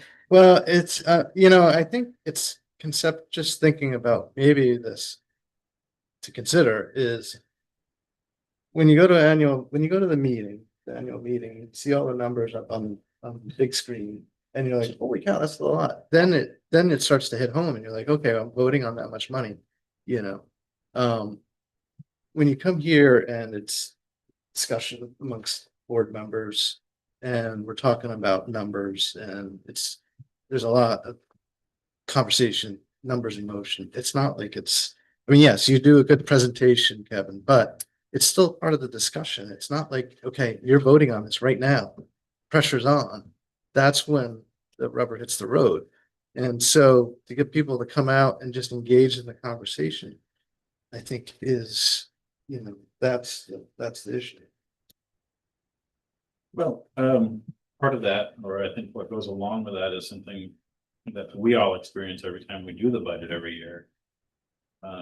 Which is we're always holding off judgment, or we're waiting for the final numbers. Like we want to put it all together. At least I am, right? Mhm. And we can talk about how much this is gonna cost, how much that's gonna cost or whatever, but at the end of the day, I need to know the big numbers. Mhm. I need to know big category numbers. I need to know the total number. And then I can start processing it in a meaningful way. Until I have that number, it's just numbers on a page. So, and again, you do a great job. I'm not saying, but I'm wondering if there's any way we can work the budget process backwards. Yes. Start with the big number. Yeah. Oh, I can give you a big number. Yeah. No, I'm serious. Like Yeah. it's almost more digestible that way. Cause you're not wrong. You see the big number and you go, whoa, like, Yeah. well, now you did something tangible. You can work with that. Yeah. And if you build up to the number, it's, oh God, where are we? Like, we've been doing this for Me, 4 yeah. meetings. Yeah. And all of a sudden we're at what? Like, oh my God, okay, now we gotta start thinking about going back. And that's always been the process. It is build it up, you find the number and then you go back and you figure out, oh God, okay, what else? Is this real? Can we change that or make this more palatable? Like what's gonna work? So I wonder if we can start there. And If just say, the school give okay, us the money, yeah, but that just give us a number. budget. Like do the budget. We trust you. Like, go for it, man. Give us that big number and let's start at the end and go backwards. That's the problem is I've given you the municipal side of it and I have Yeah. usually an idea of what the county is, but School. it's a blank slate. And that's where that relationship with the superintendent needs to strengthen. And we need to get on the same timeline so that I can present to you. Here's what it's gonna take to do what we do next year. And back through there, work our way backwards. So one of the things I think this process could highlight, and I love your idea, Tom, of potentially separating out the votes on the school budget versus the municipal budget, because I don't, unless folks have taken a turn in the hot seat during budget season, it's hard to understand the compromise that goes into when you get the school number, What you do with. what you do with your municipal budget. Mhm. And the balancing act that happens because we have no control over that school number. The only control we have over is the municipal, but so then we go, okay, what projects are we not gonna do? What money are we gonna cut? So that the 11% increase that the school budget, the school gave us. Really translates into, a 5% increase for the total budget. How are we gonna make that happen, right? And so that's not something I think a lot of people. Well, think about, why would you? Why would you? But it could be highlighted. This time, doing it this way.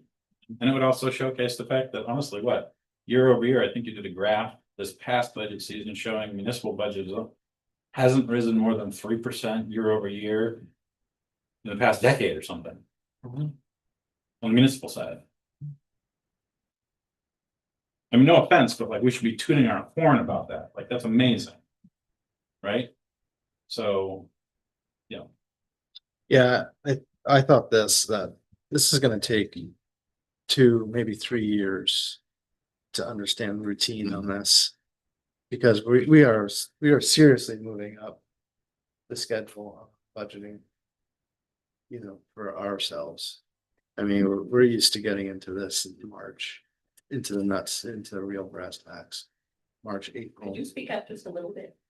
Yeah, I'm saying, you know, we've been used to a budget cycle at the select board where we get into the new year, we schedule out our budget cycle and establish the dates we're gonna be talking about, finances. And, like Ben was just saying, we always get to May or just before the annual report is due and the warrant needs to be signed, and we wait up to the last second for the school budget to come in. And so what we're talking about now is moving that up a half a year, basically, to the end of, you know, basically when we get into January, we got to start talking about the budget, the hard numbers. And so we're doing something we haven't done before. And I think as we go through the secret ballot process and understanding our budget cycle, I think it's going to take a couple of years before we're used to organizing this, coordinating this with the school, and making sure everything's ready for the ballot, you know, the warrant. So yeah, I don't see it going smoothly for this budget cycle. I think it's going to be a lot of kind of. Well, the first thing I think we should do is invite our elected school board members into our process. Because I'll be honest, one of the things that is just annoyed the crap out of me for a long time is school basically has they have accountability, but they basically just hand us a number and go, okay. Yeah. They don't have to sell it. You know what I mean? They don't have to go try and balance a budget that doesn't look ridiculous. I mean, there's been years they've given us 20%. Right? So I'm just a few years ago. You know, that's a hard thing to do, but it's not on them to find a way to make that work. They put that on us, whether they know it or not. Yeah. So and I'm being a little harsh because we've been treated harshly. But if we could involve them a little bit more early on, maybe they'd have a better understanding of what our side of it looks like. We could maybe get the numbers a little bit faster. I agree with you. It's not going to go smoothly the first year, but Let's look at it like what if on January 1st we had the school budget right. signed, sealed, and delivered? Just Yes. imagine that for a Right. second. Right. What would that do to our process moving forward? It'd make it a lot easier. It would be a couple meetings. We'd be like, okay, wouldn't that be true? Yeah. Yeah. Yeah. So I'm just saying. That is the big question. It's hanging over your head as you're going through all these numbers. So. Is it realistic? I don't know, but you know, just saying, what if? While you're dreaming. Yeah, Comment. yeah, Merle. Question really actually first. Did you make a motion to, 2026 to vote on the budget to ballot, or is it gonna be at the town meeting? Is that what you did? I couldn't hear you very well. I didn't understand the question. That's what we're doing currently. We've made it, there is a motion Yep. to develop the entire 2026 annual town meeting warrant as a secret ballot. Yeah. Which we took a poll on and it was generally favorable to try it that way. So that's the discussion. I'd much rather be able to sit at the town meeting and look at these budget issues coming down through, and be able to say, maybe we could reduce that rate on that one. I know we can't increase the rate by law, but we can reduce some of the rates. Right. And I would think that's a great opportunity for people to entertain themselves at a town meeting. Right, so Merle, here's the point, and that is, if we have an inclusive budget cycle, So if we have, say, 3 meetings that we're talking about, all of the numbers that go into the municipal budget. If, in theory, you're at those meetings and you're with us and talking about what your concerns are about those numbers, then we have a chance to revise that up or down during that process. But isn't that the budget committee's opportunity? There is no. We don't, It's we not, don't have one. that's, Well, maybe we should have one. Again, well, we have a finance committee. well, is that budget? The finance committee is not charged with establishing our budget. They do attend our budget meetings, but it's really the board's charge to develop the budget. And at the end of the day, the reason this was proposed is simply numbers. We're not getting the turnout at annual open town meeting that we get at secret ballot. Not by far. Well, maybe you would, if you went the other direction, let people have a say in the budget at the town meeting, you'd get more people there.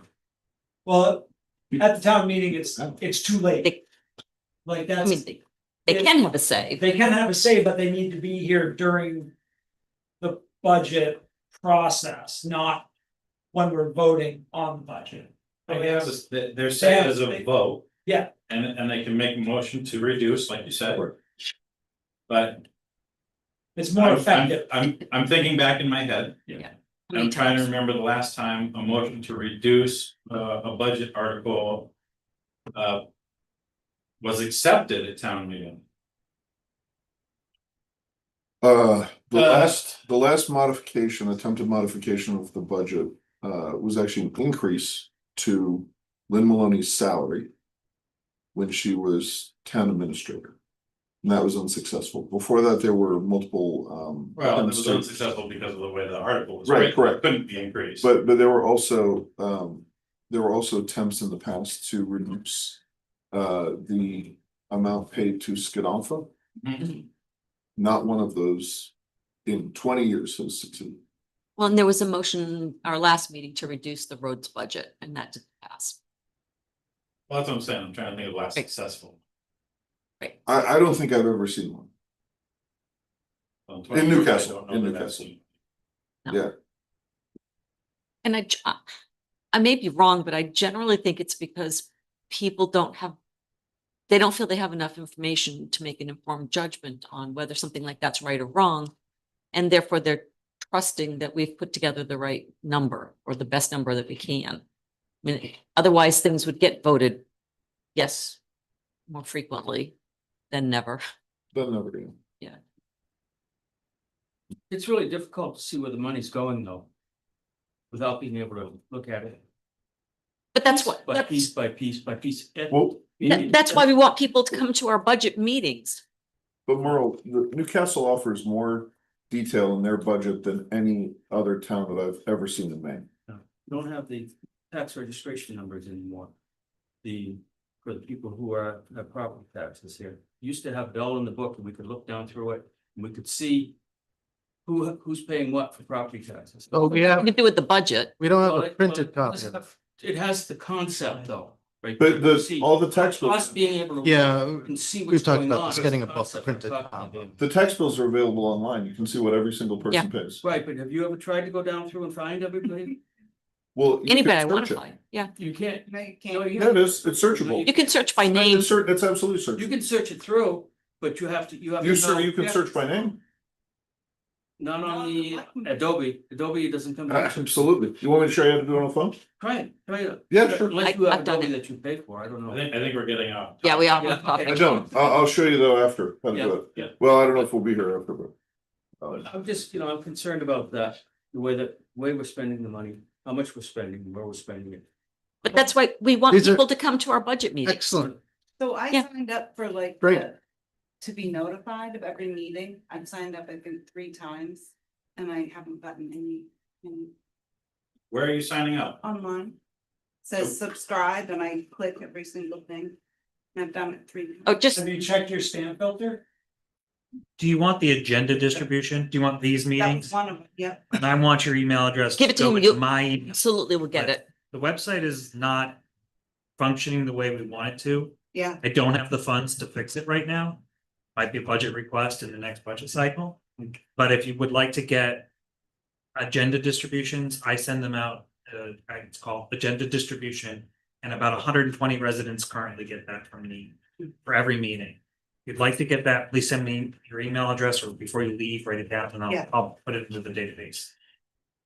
Sorry You that could that probably take it off off the website, Because people. might because think- people are probably. are confused about that. Yeah, so subscribe to E alerts, and I think it specifically has to be done through several other clicks when things get changed on the website, and then you'd be notified that something got changed. Well, it says you're subscribed.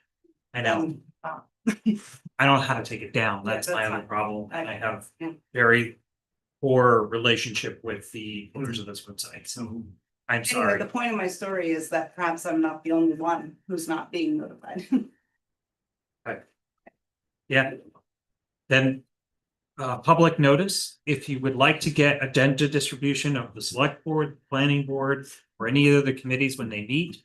I do send out the agenda, so you get a couple emails a month from me, but it includes all of the information that we provide to the public about what we're working on. Be careful what you ask for. You might get an 80-page document. What's wrong with that? Oh, nothing. This one's only 37. This one wasn't There's bad. a lot of links to other things. Yeah. You know. We should move on here. Is there any other comments from the? Any other comments back here? Okay, if not, I'm gonna ask the board to take a vote on this. We have a motion from Ben, second, and so this is to develop the entire 2026 annual town meeting warrant as a secret ballot election. And all those in favor? Okay, motion passes with 5. And And I'll make a comment. I will work with Michelle to develop a plan for this budget process that tries to incorporate or encourage the members of the public to come to our presentation about different elements of the budget.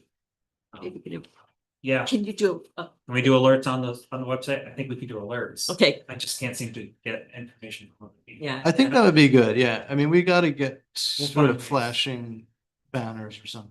I'll find ways. Cause that's really the compliment to what we're trying to do here is Yeah. not to be like, It's to get more buy-in. get, No. to get buy-in when we can actually change the numbers. You know, as opposed to, at a point when it's kind of, it's a rubber stamp.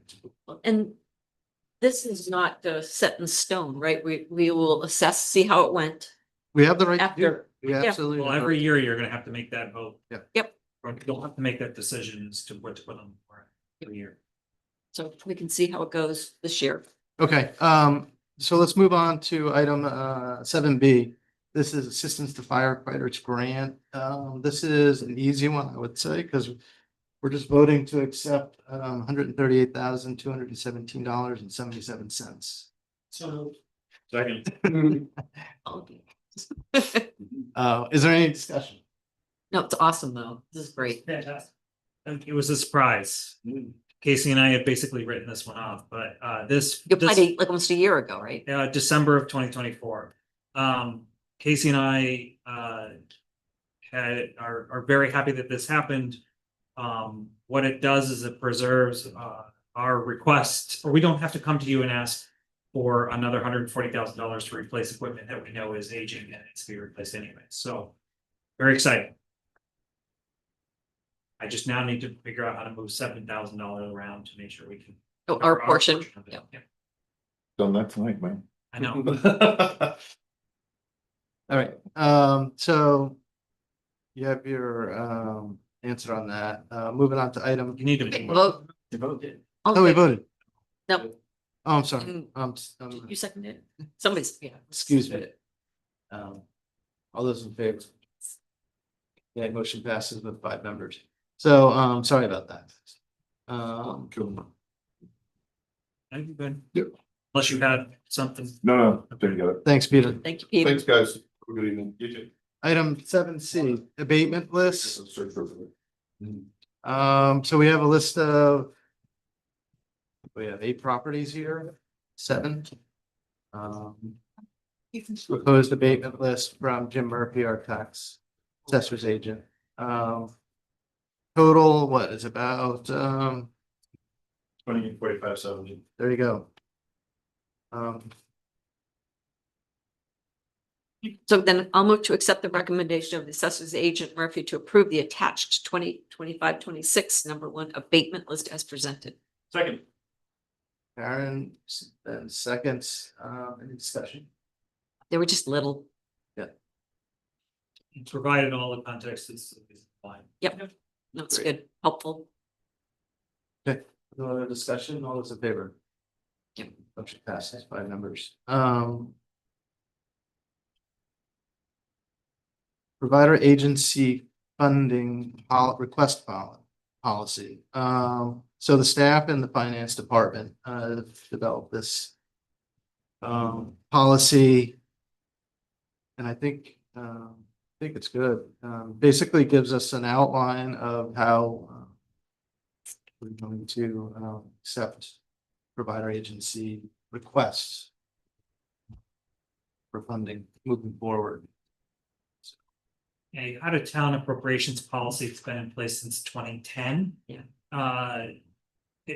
Understanding what town appropriations means is a little confusing, so we changed the name of it, but also gave sort of a better outline of how to approach needs and requests from such not-for-profit agencies in our community. We didn't want to burden those that are not asking for any change. And obviously, if there's anybody new, they go through that formal process of getting the 10% signatures. The finance committee all weighed in on it. And overall, this is what we developed, I think. Eva had one additional comment that she gave me yesterday, so I'm just gonna pull it out. Suggestion.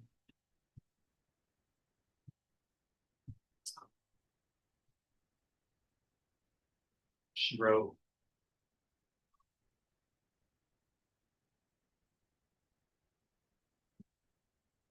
Does indeed look like what we discussed at the meeting, though I wonder if on tier 2 and 3, it should refer to either a current provider agency or an ongoing. Or provider agencies that have been funded by the town within the last 2 years. Since we defined new agencies in tier 1. I know it is implied in tier 2, 3, but spell it out for the sake of clarity might not be a bad idea. That makes sense. Something she suggested. Or she missed her deadline. Is that? I assumed it when I read it, but I wouldn't hurt to say. So If an ongoing. Or a. As if Current provider agency. currently funded provider agency or something like that. Ooh, I can see you typing. Yeah, look at that. So I've just added the word current to tier 2 and tier 3.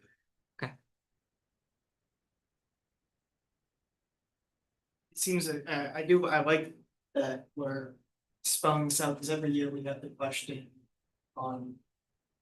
And we have the question of, did that agency reach out to the town office that has an increase this year?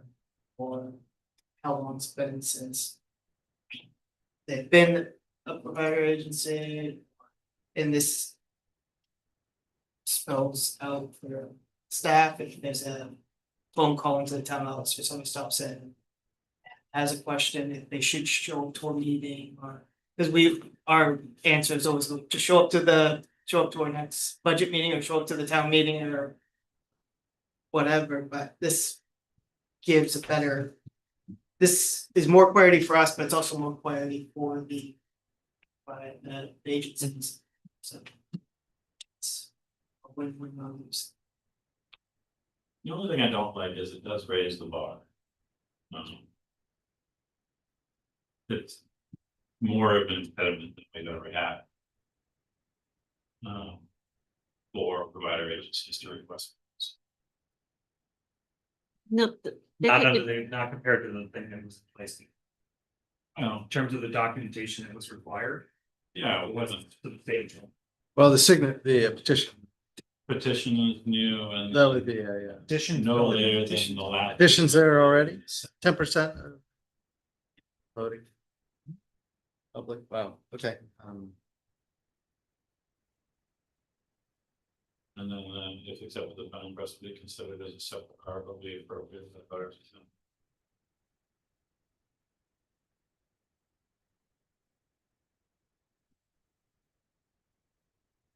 I don't know. I mean, I feel like I spent so much time talking, the clarity is good, don't get me wrong, I like having the policy, I just don't like the barrier. The problem I have with this in general is just that. The amount of time that I've spent over the last decade and a half talking about provider agencies, when it's such an insanely minuscule part of our budget. Is disproportionately huge. And that's always been a source of frustration. And the fact that the town is not interested in providing any of these services on its own. And if we were to provide them on our own, it would cost a fortune. So what was the total on provider agencies? Total $36,600 is what I remember. Well, it's just last year went up to 75. Oh, with the, you know. You had YMCA. Yeah. So. Again, even 75, I'm sorry, our total budget hit 7.5. million, yeah. Yeah. That's right, with school. 1%. Yeah. Yeah, I think our discussion this last year was, who are we to decide whether we should allow New Hope for Women so much money and, you know, YMCA this much money, or Hardy Roots this much money. And we got into a discussion whether it was, you know, should we take a few $1,000s off that and move this around? And at the end of the day, we're like, what are we really talking about? And who are we to decide, you know, what their budgets are? Put it to the town, let the town vote on it. And if they want to you know, amend it, then it would be, you know, it could happen, but nobody even questioned it.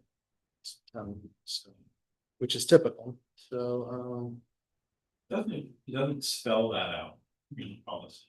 And that's another thing, like if that's the aim or the goal, like, okay. The barrier may be a little bit higher, maybe not. I mean, it's certainly higher than what we made tax form. And I guess if we do. If the idea is like, this is a pass-through, this is actually like. This is something directly that goes to the voters, not something that we should be. Deciding, like you just said. YMCA wants $15,000, give them 14. And then we pass that number on to the town. Instead. Seems disingenuous, and I think that was what we all agreed on when we talked about it for the last budget cycle, so if there's a request, it should just go straight through the voters. I think we have that, be good. Yeah, added into. Well, that's what tier 1 does. Essentially says if you're a new agency or one that hasn't been in place for a while. Yes, you gotta go collect the signatures, but you'll have your own warrant article for public inside. Doesn't even come to this level. You just know that there's this $15,000 expense that's being asked as a change to the standard budget. Tier 2 doesn't even, the agency is not required to attend a budget. It still has to be appropriated by a town meeting.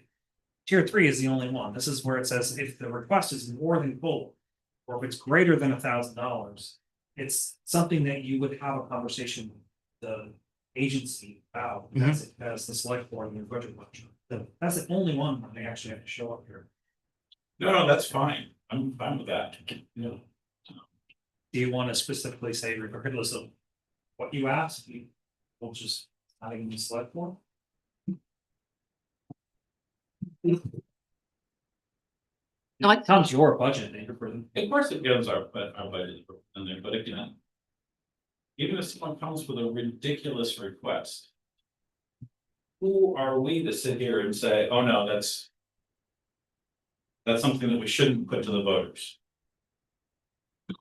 I think having having the provider agency come explain it to us allows us to be able to explain it to. No, that's fine, that's great, I have no problem with that.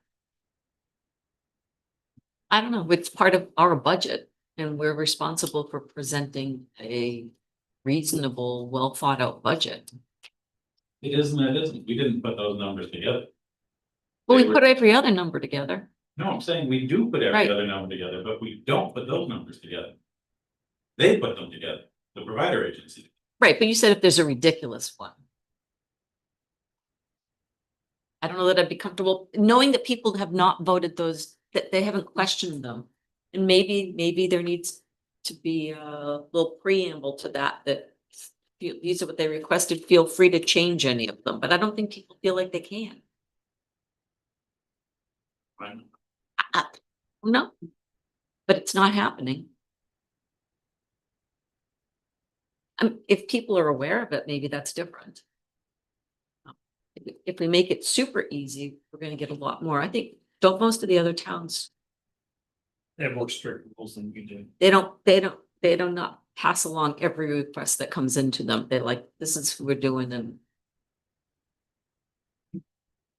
There are also towns that have, this part of the budget is $250,000. I mean, yes, none right around here. do we have too many edits to this to, should we have it revised? You modified one word. Sorry. So far, I Sorry. just added Tier one, Yeah. tier two, tier. I think it might have satisfied. He was commented, Yep, yeah, so, and other than that, my finance committee was supportive of this as. okay.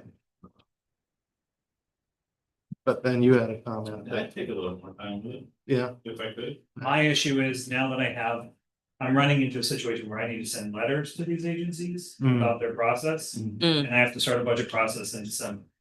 So I'm getting crunched up. So if this isn't ready, if you wanna wait another meeting, I can do so, but beyond that, I need to have direction. well, Otherwise, I'll use our current one. I mean, it is a policy, we can, we can change this anytime. We can revisit it, we're asked to. Replace the wall, Repeal the. town repeal the one, appropriations. yeah, I'll replace it with this. We'll look at it as this, if this is really good, pretty good, let's go ahead and move it through. And we can revisit it next. Budget. I'm fine as long as we have it on the agenda for next meeting. Further revisions. Yeah.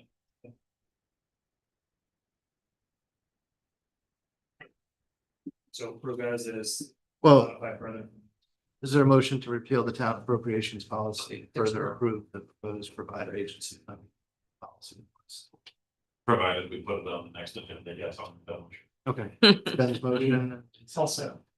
Lucas, okay, any further discussion on this? Seeing none, all those in favor? Okay, passes 5 members. Debt management policy, okay, so we've talked about this over the course of the last year. I think this is pretty obvious. I mean, I think it gives us some guidelines. It's not very detailed in terms of. Well, what you borrow for. Yeah, I mean, so I think it's something, and Good start. it's good, yeah. Well, and it does specify things have to have a useful life of at least 5 years. and Yeah, no, Starting to get, there's some things to bite into, Yeah. which I think it's good. It's better than not having anything. Kevin, whatever you just did, right above that, that is not a sentence, equal to less than the expected life of the asset. I think that just was left over from something.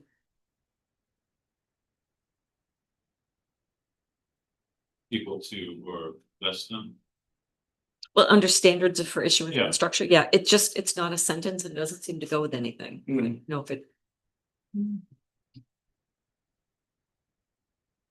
So, the one question I had was, have you actually run the numbers under debt limit and benchmarks, outstanding debt will not exceed 2/3 of the statutory limit, which equals approximately 5% of the state of such property value of the town. Net debt below 3% of valuation and annual debt service between 2 and 7% of expenditures are considered low burden, represent the town's targets. Yeah. What are those numbers? I can't tell you right now. I did start this. 5% of our assessed value, if we include personal property, which is only a little number anyway, $1 million, it's about $23 million, 5%. Our assessed value is 467. Just wait, say that again. So our assessed value You did the math. is 467 according to Jim's right up in here. Yeah. And so 5% of that's what, 23 million? Okay. I didn't do all the numbers. I just did that one to get a ballpark of how big they are. And then this policy allows you to borrow up to 2/3. 5%. So So really, we're talking about 3%. Okay, so 2/3 of 23 million? Yeah. Net debt below 3% of valuation. And annual debt service between 2 and 7% of expenditures. I'm happy to approve it. I'd love to actually see the breakout. So It's our that, last budget. that number is the total that can be borrowed at any given time. So Yes. if we borrowed $11 million for a project, then the town would then be limited to borrowing another. Couple. No, okay, Sure, and That- yeah, and what is 2 and 7%? Like, that's quite a range. I don't know. Okay. Of expenditures, considered low burden. I like that, but it does beg the question, how does that stack up against the 2/3 of 23 million? If that's considered low burden, what's considered high burden? Yeah, I mean, I think I've got those questions. The way I saw it is this is kind of just very, it's just frame, it's just The frame. wire frame. Yeah. And so it gives us some sort of guardrails to discuss this stuff. Yep. When we have to assess debt, then we get into the number. Where are we with our, Sure. with No, 2/3 of- The only reason I want the example is so that we don't write something that ends up trapping us. Yeah. I mean, I'd like to see something in there about, life expectancy versus loan term. Some ratio of, we're not gonna take out a 10-year loan on a 12-year bill. You know what I mean, where you actually are. If it's a 12-year building, then we should either buy it, or we should, we should Or- make our money. Or Or we should 10-year pay it off 10-year in 4 loan on years. an 8-year. Right, yeah, exactly, well, that gets interesting because it can be quite detailed because different assets depreciate differently. well, and that's the thing, like, I think if we're gonna go into debt on an asset, it needs to be done smartly, and it'd be nice to have a little more structured guidance. Yeah. Well, we could just pull sort of standard depreciation schedule. Across major categories, potential debt. Well, or the provision that be done. Yeah, Like, we don't need to do that in the policy. right. But there needs to be a provision that's done before the debt is. So, yeah. Yep. That's all. Yeah. Okay, I don't like to take out a 5-year loan on a piece of equipment that's only less than 5 years. Right, exactly. Yeah, and I guess that's what I was saying. Those assets are gonna be different again, like computers and other. Sure, exactly. Like, why take money out of computers? They're good for, So what are we asking to be done to this then? I got a couple of things. You do, okay. I mean, I think it's a great start, I do too, actually, I think it's great. and it's nice to have Yeah. a debt management policy, and I think as long as we just keep making improvements to it. I'm trying to approve what we've got here, and let's just keep working. Me too. Because we can change it. Okay, do you want to come back with this? Is there enough time to turn? You have some notes that you. I've got some notes for things that I want to modify for this, based on what I heard tonight. Right. You can either approve it tonight, and I'll come back with another revision to a later date, or just let it sit. No, we moved it, maybe we should vote on it. We haven't. We haven't Oh, voted in but second. we didn't? No, I'll no, zoom it. I'll second it. I mean, I move to approve the post policy. okay. Yeah. And Ben seconds, okay. Further discussion on this? Come back to us with some. Yep. Maybe not for the next meeting. Yeah, Yeah. exactly. No. Later. You know, at some point. We're not looking at taking out any debt in the next month or Nope, two, so. no. Yeah, we're good. Before we. Need to replenish our fund balance first. Yep. Yes. Okay, all those in favor? Yeah. Good question. Could we have something on the books at least? Yeah. Better than. Will be. That's the end of new business, fiscal warrant. FY 26 AP warrant for $174,712.18. So moved. Second. Move second and discussion. I just want to ask a question that you're not going to know the answer to, but I mean, maybe someone can. Maybe somebody has a solution. So the CMP, the very first page of the CMP charges. Why is the Sheepscot Fire Station using the second most amount of electricity of any facility that we have when it's one itty bitty building and there's no one there? I think it's Because there's a electric. dehumidifier. Is what? There's That's, a dehumidifier to try to combat damp. that's right, it's really damp. We And didn't that have to jacked pay- up- We didn't have to pay for the dehumidifier, but it's fine. And the electricity just went live, or the solar panels just went live on. So that's gonna go away. And That will go away. I was just floored because it uses almost as much as the town office where everybody exists. Yeah. Dehumidifier When is it- terrible. They, I don't know they. if This was this for September? Was it for? Yeah. Yes, that's something. So, but it would have been. I put it in, like, in August when it was getting really. it. It felt like stuff was falling in there. Well, this is the September bill, which was probably. Part of August. August. Yeah. Good, I'm glad you solved that, because I kept scratching my head on that one. It's gonna come down. Yeah. It probably ran like. Non-stop, right? I've got one in my basement runs non-stop. It's been like high expense. Okay, good. Tom, thank you for solving that. Yep. Couldn't figure it out. I'm sorry, so, We got a motion in a second. yeah. All those, no more discussion? Let's vote on that. No. All those in favor? Yeah. Motion passes for the warrant. I think we just have the town membership report, finish this out. All right, fire station solar is live. So Yay! in your report, you'll see a couple of quick graphs I took snapshots of. At some point, I'll do a fun display of all the information that's in there, but already we're in the, we just went live on the 9th. So that's when all the inverters were switched over, CP gave us the go, I think earlier last week. So exciting, so hopefully our electricity bills start coming down. You don't have those questions about the fire station. I drafted 2 letters of support that I've sent out already. One for Maine, the Darling Maine Marine Center with Dr. Heather Leslie for more work for shellfish restoration. And another one with Coastal Rivers Conservation Trust to for some help paying for a Twin Villages Arbor Day celebration May of 2026. It will come with some street trees for us, so I'll have to figure out where we might want to put it. Along then- the street. Yeah, and so I am attending the ICMA, which is the International City Managers Association Conference in Tampa, October 25th through the 29th. I didn't realize this overlaps with our next select board meeting.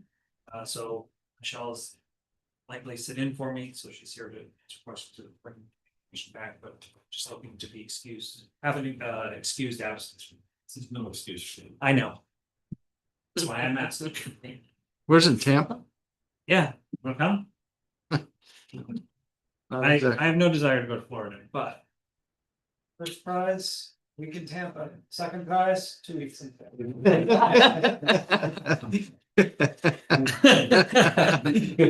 In I- October. I am traveling with our town manager next door. We are sharing a hotel room to save money. towns, You guys are also, saving money and driving down to Boston to fly down together, yeah, all of it. Wow. All right, I could have had it in Tampa in February. Yeah, no, That'd been better. it's usually in late September or late October. I'm sorry, I'm lost with windows open here. Is there anything else, Kevin? No, that's it. All right, all right, 9:25. Um, no objection, meeting is adjourned.